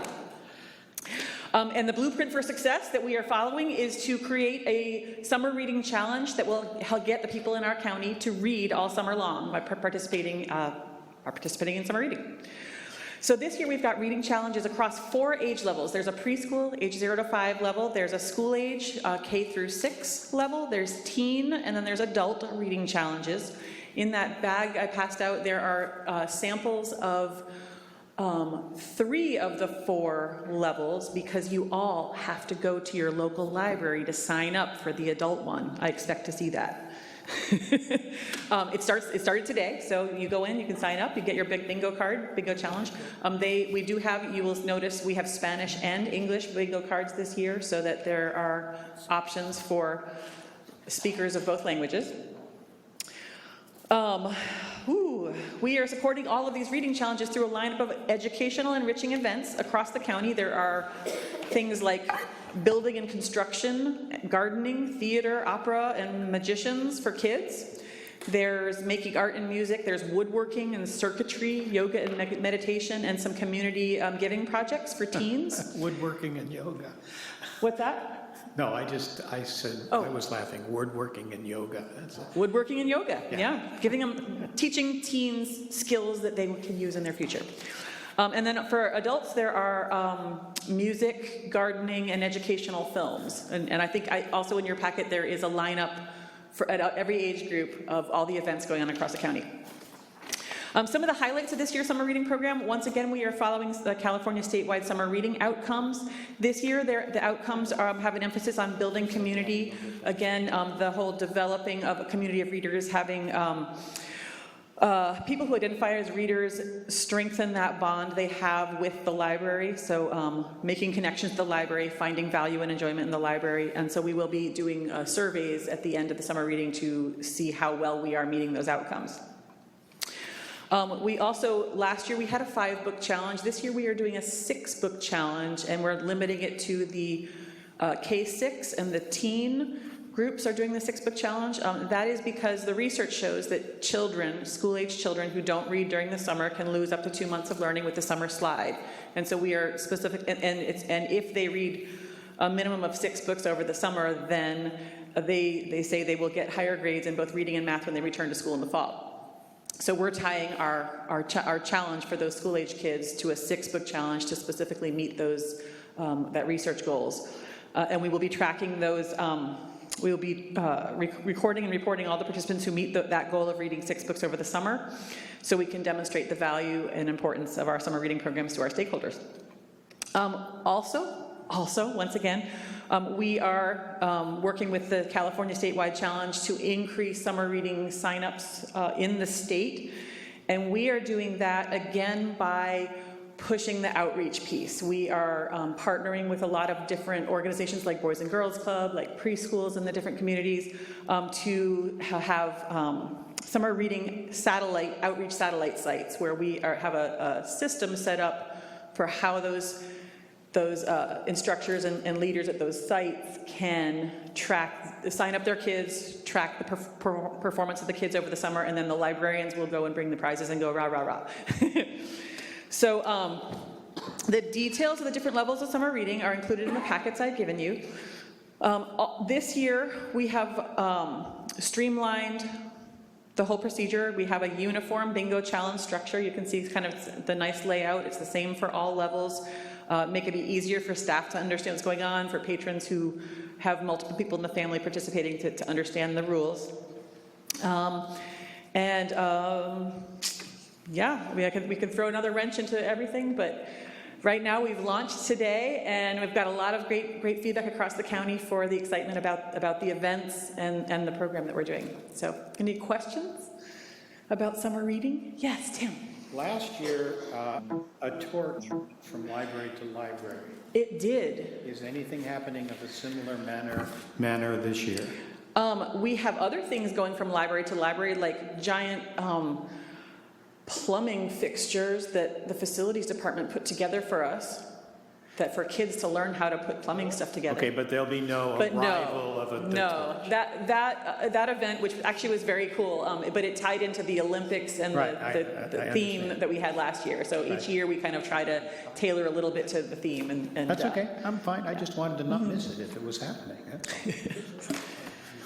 I just wanted to say I love the theme.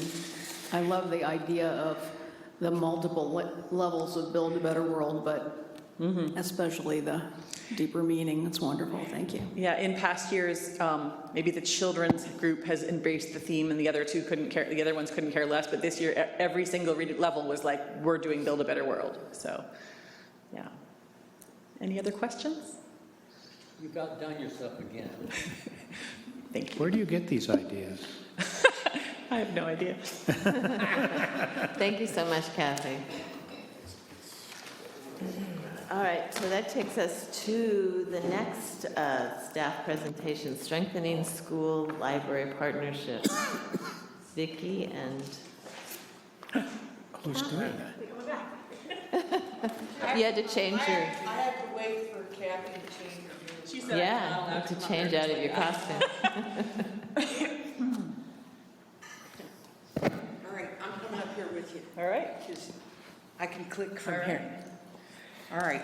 So you guys have heard us talking in the management reports over the past few months, talking about this project we're working on, Student One Card, and you were like, what are they talking about? So we are here today to kind of give you an overview of what this project is and a timeline for what we're working on. It's something that Vicki and I have been working on together, and we're really excited about it. In the strategic plan, one of the overarching themes throughout the strategic plan is to strengthen the partnerships between the school and the library, in order to promote scholarship, to eliminate student achievement gaps, to expand academic opportunities for students. And just that the library is such a key component of the education system in Sonoma County as a whole. Did you? Well, and so we're really excited about starting some of these partnerships. And you might ask the question, what's Vicki doing up there? Because she's an IT person. Well, we're about to share with you how we're going to do that. And we're starting with 2 school districts. We have 42 school districts in Sonoma County.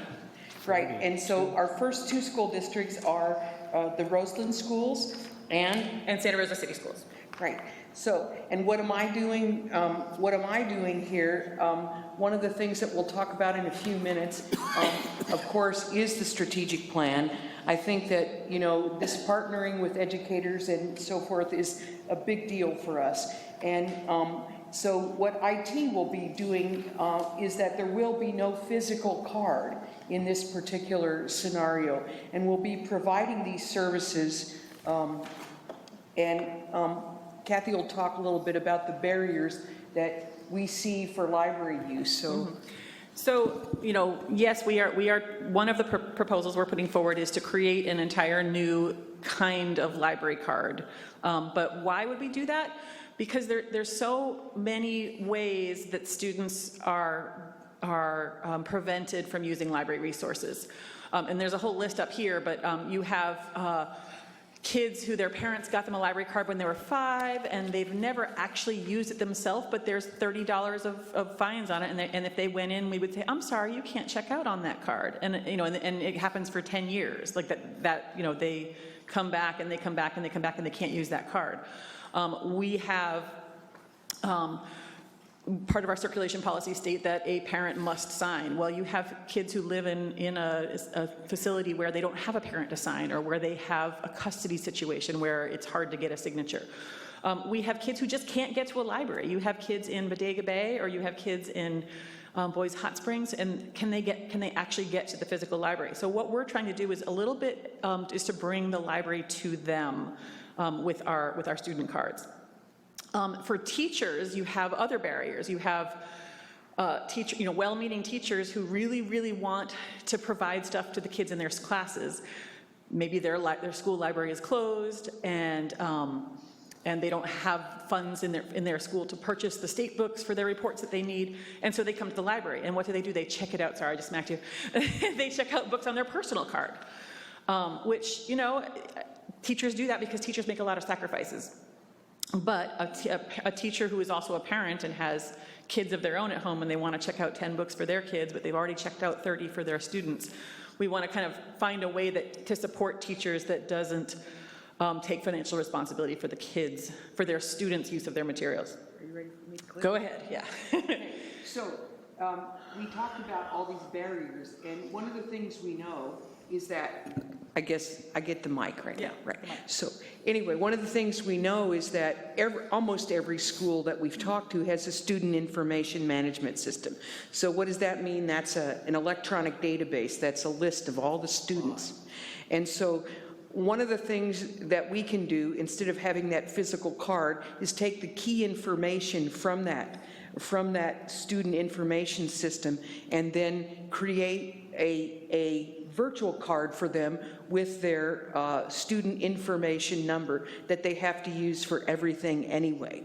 Now, how do we know about this? We've talked to several libraries nationwide that are doing this, and there's a huge initiative right now with the California State Library, libraries like LA Public Library, libraries like our own Napa County Library are doing this already.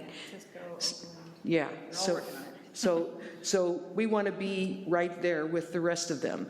And so this Student One card that we're talking about will be able to extract information from their student information management system.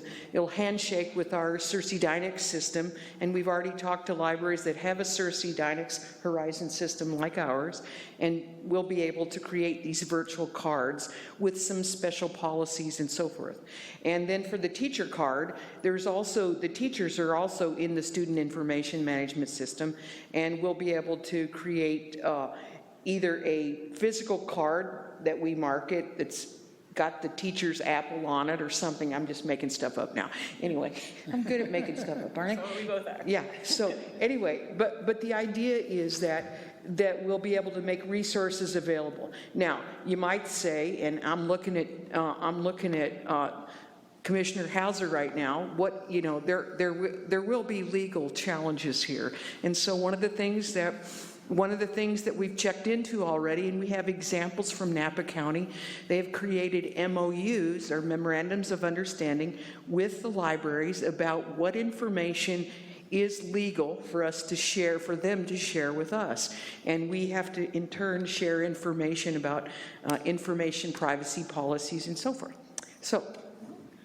Yeah, there is a federal educational, what is it, information, FERPA. It's privacy, it's a privacy standards that schools have to follow. But what they say is that any directory information they are able to share that. So really that's all we need is the directory information. There will be students whose parents opt to not share their directory information, and that's fine, and we would work that. So one of the plans we've been working on, as Vicki mentioned, is the Student One Card Initiative. It would not be a physical card. It would be a separate library account. The intent that we're working with is that a student could have this account on top of a regular library account. They can still go to the library, fill out the card, get their parent signature, and have a regular library account, but the student account would be on top of that. As Vicki said, with the teacher card, it could either be a virtual card like the student card, or it could be a physical card. What we thought was that if it were a physical card, again, they would have it on top of their regular library account, and there would be benefits to it, but also some limitations, and that with the teacher card, we would think that they would have to renew their card every year. In August of every year, all teacher cards come up for renewal. All they have to do is show that they still work for a school. It would be available to preschool teachers, homeschool teachers, any teachers of any level.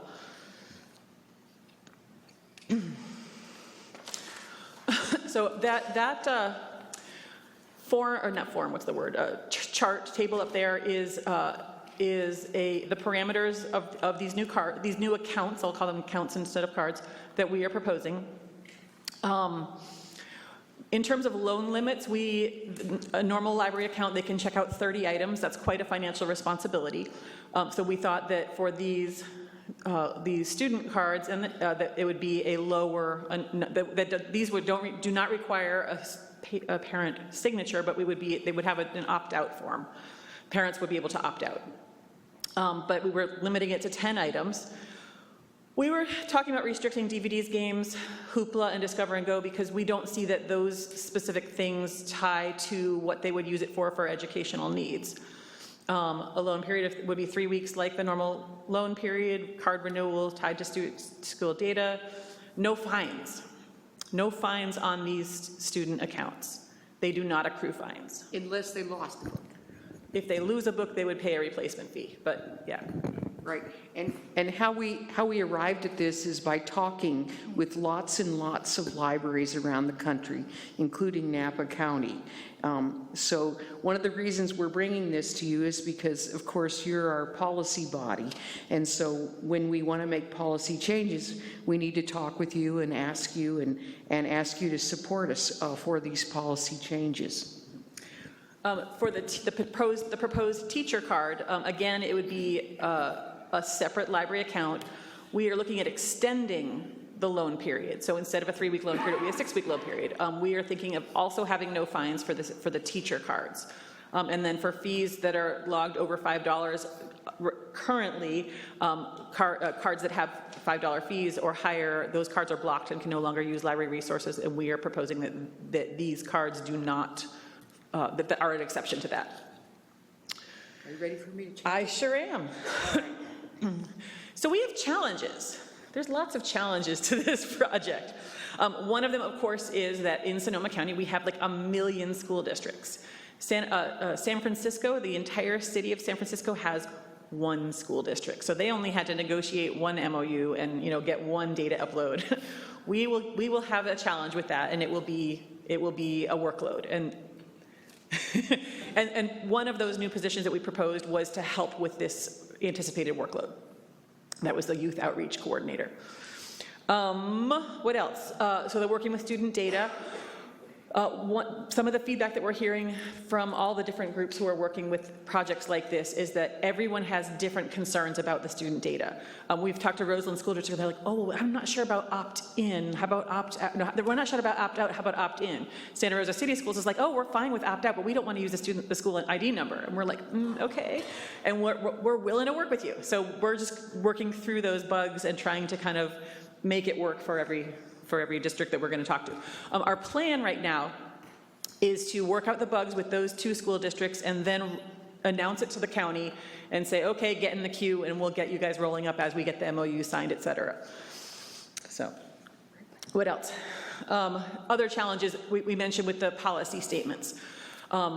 There are other kinds of situations within our policies that we have exceptions. The book club books check out for 6 weeks instead of 3 weeks, and that's not in the policy. The e-cards, you can have a second account, and it's not reflected in the policy. But we thought that since we have a policy statement that says, what does it say? I wrote it down somewhere. Is it right up there? A person may have only one Sonoma County Library card and account, and so that is a policy statement. And what we are proposing is that they could have more than one. So it's a challenge to face. What else?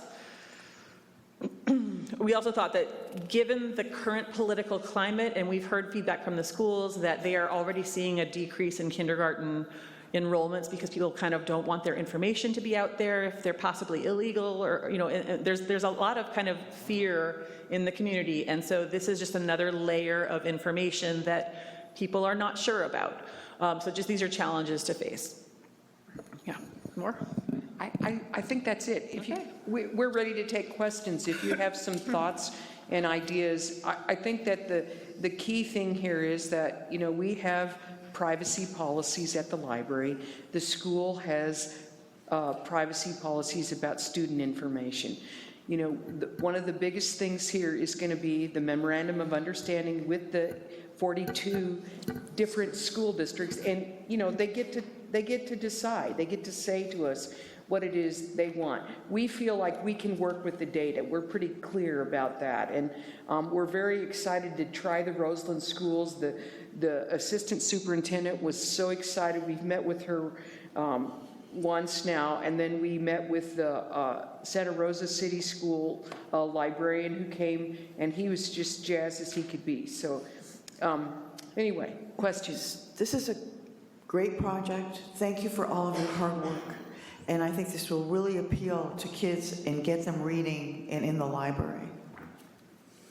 I had 2 questions. One is, I guess I still don't get it. If one of the barriers is coming to the library, are we still talking about kids coming to the library to get the stuff? Are they going to have use of the digital branch as well as either, right?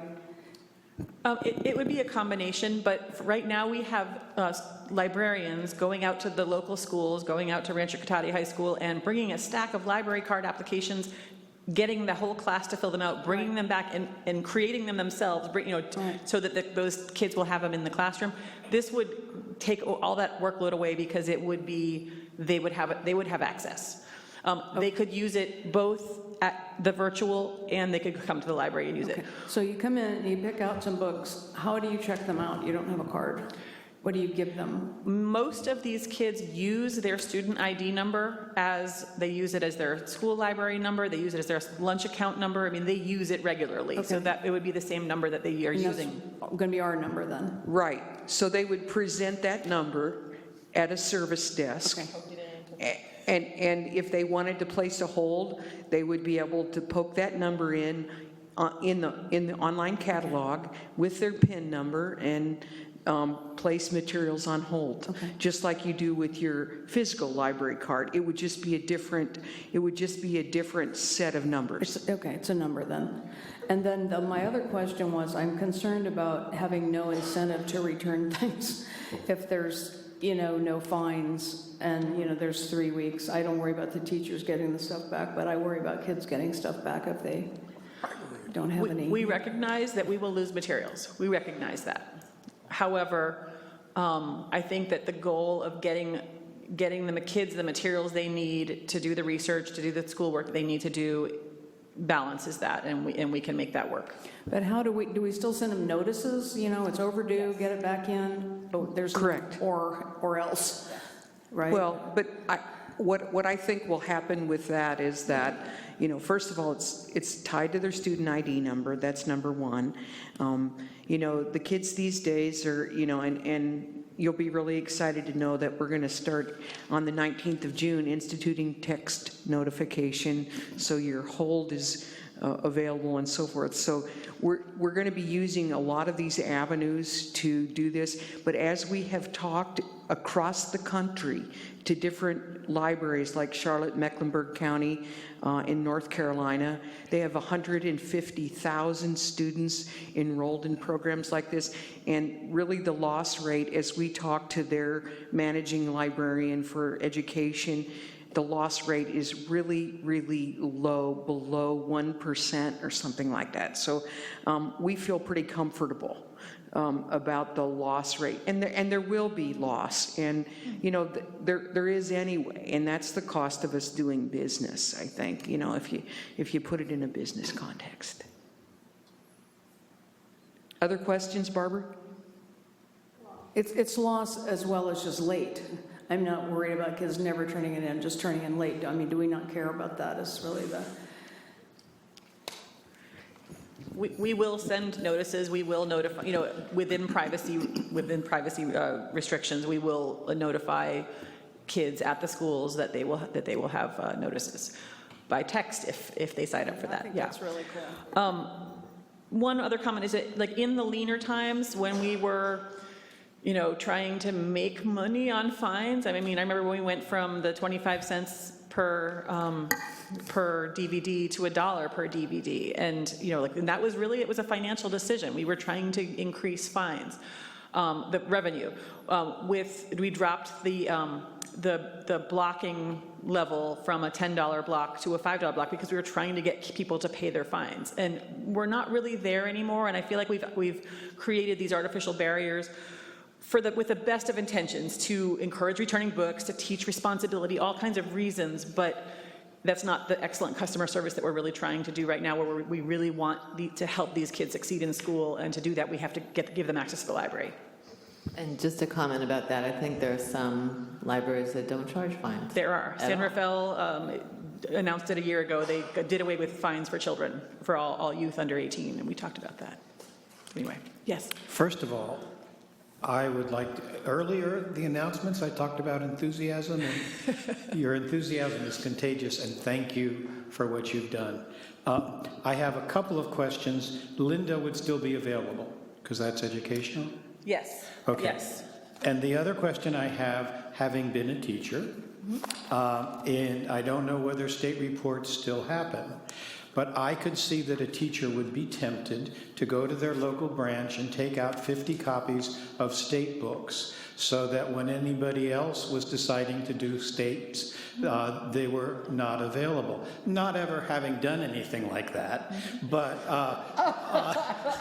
but on the other hand, what are you going to do to stop those teachers? I would worry about the teachers getting the books back. We are not going to stop them. Okay. We are going to bolster those curriculum support areas so that we have the resources available to support that. And besides that, they only need 50 states. So. Okay, now I have one other idea that's outside this in terms of the library school partnership. And so many of our, I know particularly in Petaluma, so many of our elementary school libraries are personed by library assistants or non-trained librarians. Is there any thought in the back of your mind about providing leadership, or it's a good question, huh? Leadership to those library technicians? We actually have been talking with library staff about creating a training day that we would invite library techs from the schools to kind of teach them about library services, teach them about practices in librarianship that they might not know about. Yeah. Great. I would say that it's not fully in the works as yet, but the planning. No, stages. I'm thinking of it's it a great, as on the horizon, not now, but that's okay. Is that great? Thank you. I think you're asking us to approve some changes in policies. Not yet. Not right now, because You're going to give us something specific when the time comes. we will give you specifics, and the reason why we're talking about this now is so that you're not surprised and that you know where we're headed with this kind of thing, because there will need to be some policy changes if we're going to adopt it in this way. And that's why I said what I did earlier. You're our policy-making body, and we need to, give you a heads up that this is what we're thinking in terms of community and education engagement. Do you have a timeline for when this may be coming back to us? I was hoping to have the policy revisions here for the next meeting in July. However, once other staff members like the circulation work group saw that on the agenda for today that, potential policy changes, they're like, well, what about this change? We want this change. We want this change. So we may be opening a can of worms by opening the policies for revision. And so if we could possibly get it by July, that'd be great. By August, I would say at the latest. I think we need to have it by August in order to launch it in the schools in August. Terrific. Sounds very exciting. It is very exciting. We're excited. I like it. So any other comments? One other one. It's not only the strategic plan. The JPA specifically calls for That's right. education partnerships. So we're meeting that also. Thank you. Thank you so much. All right, now we get to review the 9.3 approved director job description, which was removed from the consent calendar earlier. I move that we pull this job description. Second. Yes. All in favor? Aye.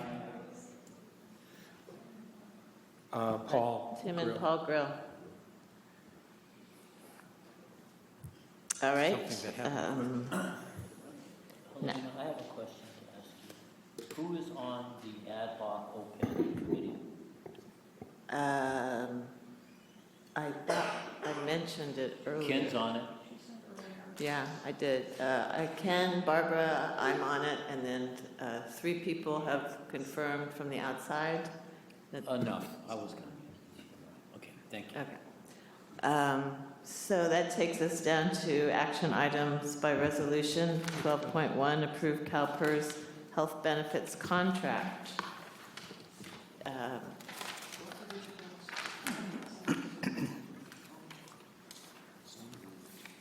Hello again. So this is just a repeat of an item that was brought to the commission in April, for the CalPERS benefits.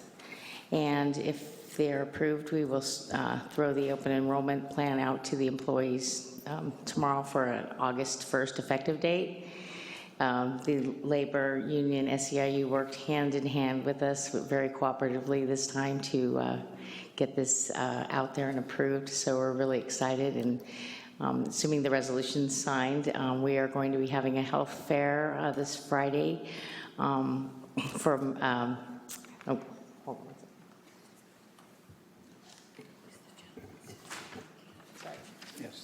So for the active employees, it'll be from 1:30 to 3:30, and from the for the retirees, it'll be from 10:30 to 12:30 at the Central Branch Forum Room. So they'll get to learn a little bit about the new plans. There's many of them through CalPERS Medical, so we're really excited about that. Great, and thanks for everybody's hard work on this.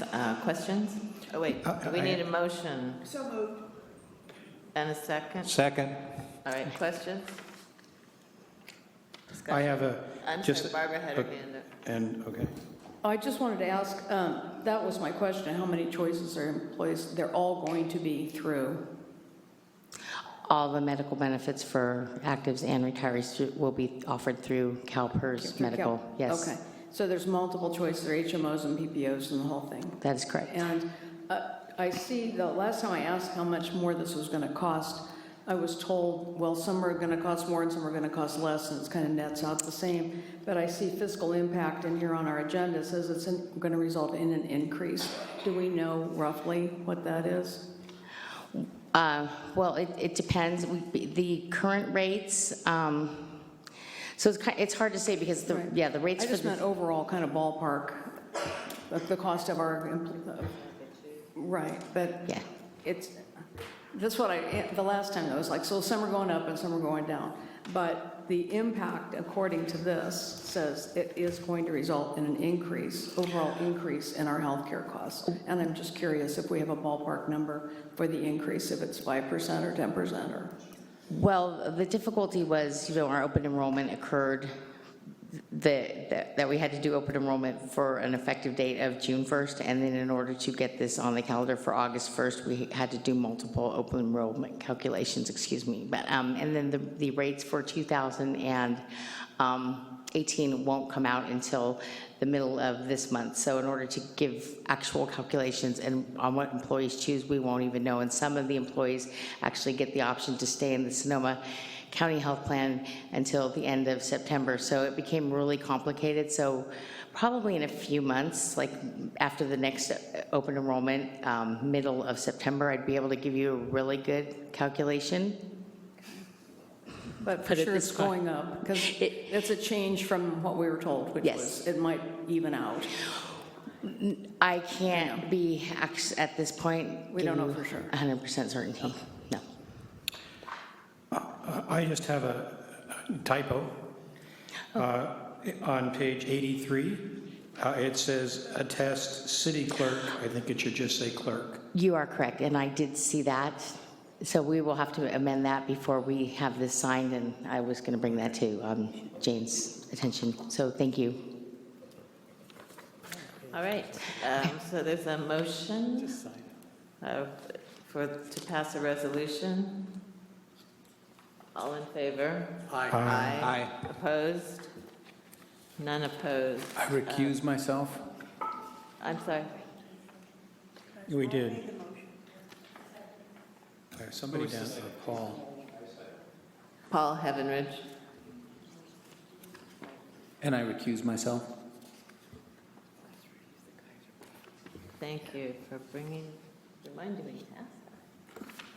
All right, so that takes us to item 13, lab appointments. I move that we appoint Natalie Sandoval as a member of the Sonoma Library Advisory Board for a term of starting June 30. Second. To 21. I'll second. All in favor? Aye. Aye. Opposed? I forgot to say aye. What? I forgot to say aye. Okay, so it's unanimous. All right, great. So then, items to include in commission notes. Thoughts? Yeah, the strengthening school library partnership and the summer reading program. Anybody else? I would say, especially since this is going to city councils, essentially that we had a lengthy discussion about OPEB and CalPERS obligations, and are continuing to look at the issues and have reached no conclusion at this point, but that we are addressing these issues. And that the OPEB review committee will Right. begin later this month. Right. Any other thoughts? I think we should make a note of August 3rd, chocolate and cinema. Do we know what the movie is this year? They haven't, Okay. all right. I guess the next, we have some agenda. I would say probably we should announce our interim. Oh, yeah, absolutely. Temporary acting. Acting We're not director. calling it interim? No, Okay, acting all right. director. Please don't. Acting interim. Okay, and then on the next commission meeting in July 10th, let's see, we're going to have elections for chair and vice chair on the commission. The Measure Y committee will be announced and seated. And I have written interim appointment. I would like to have on the agenda discussion of the possibility of the, probably as a discussion item, I don't know whether it should be discussion, probably discussion first, actuarial report on CalPERS. So you're requesting that we have A discussion about whether or not we want to proceed in that direction to further give us information regarding decisions we need to make.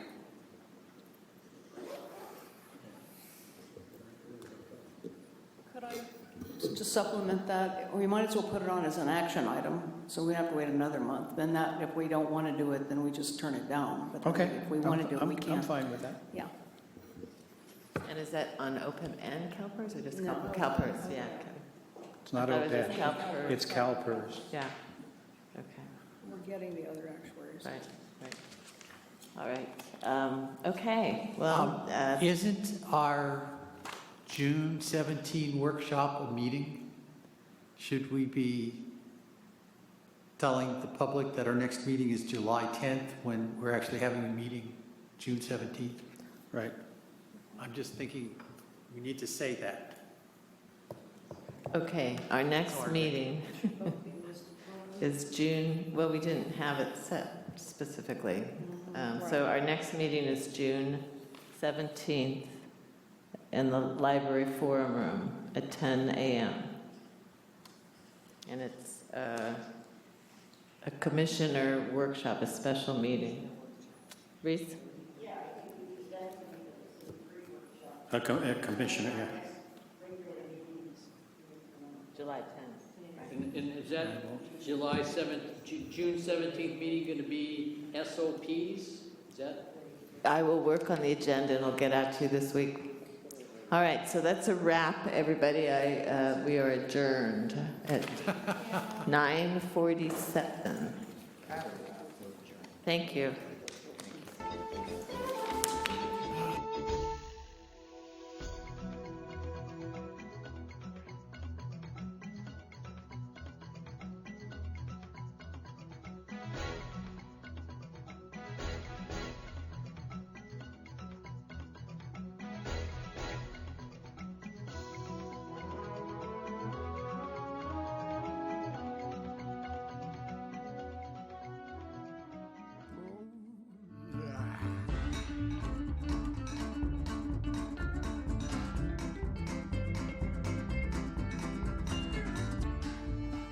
Santa Rosa, out there in the middle of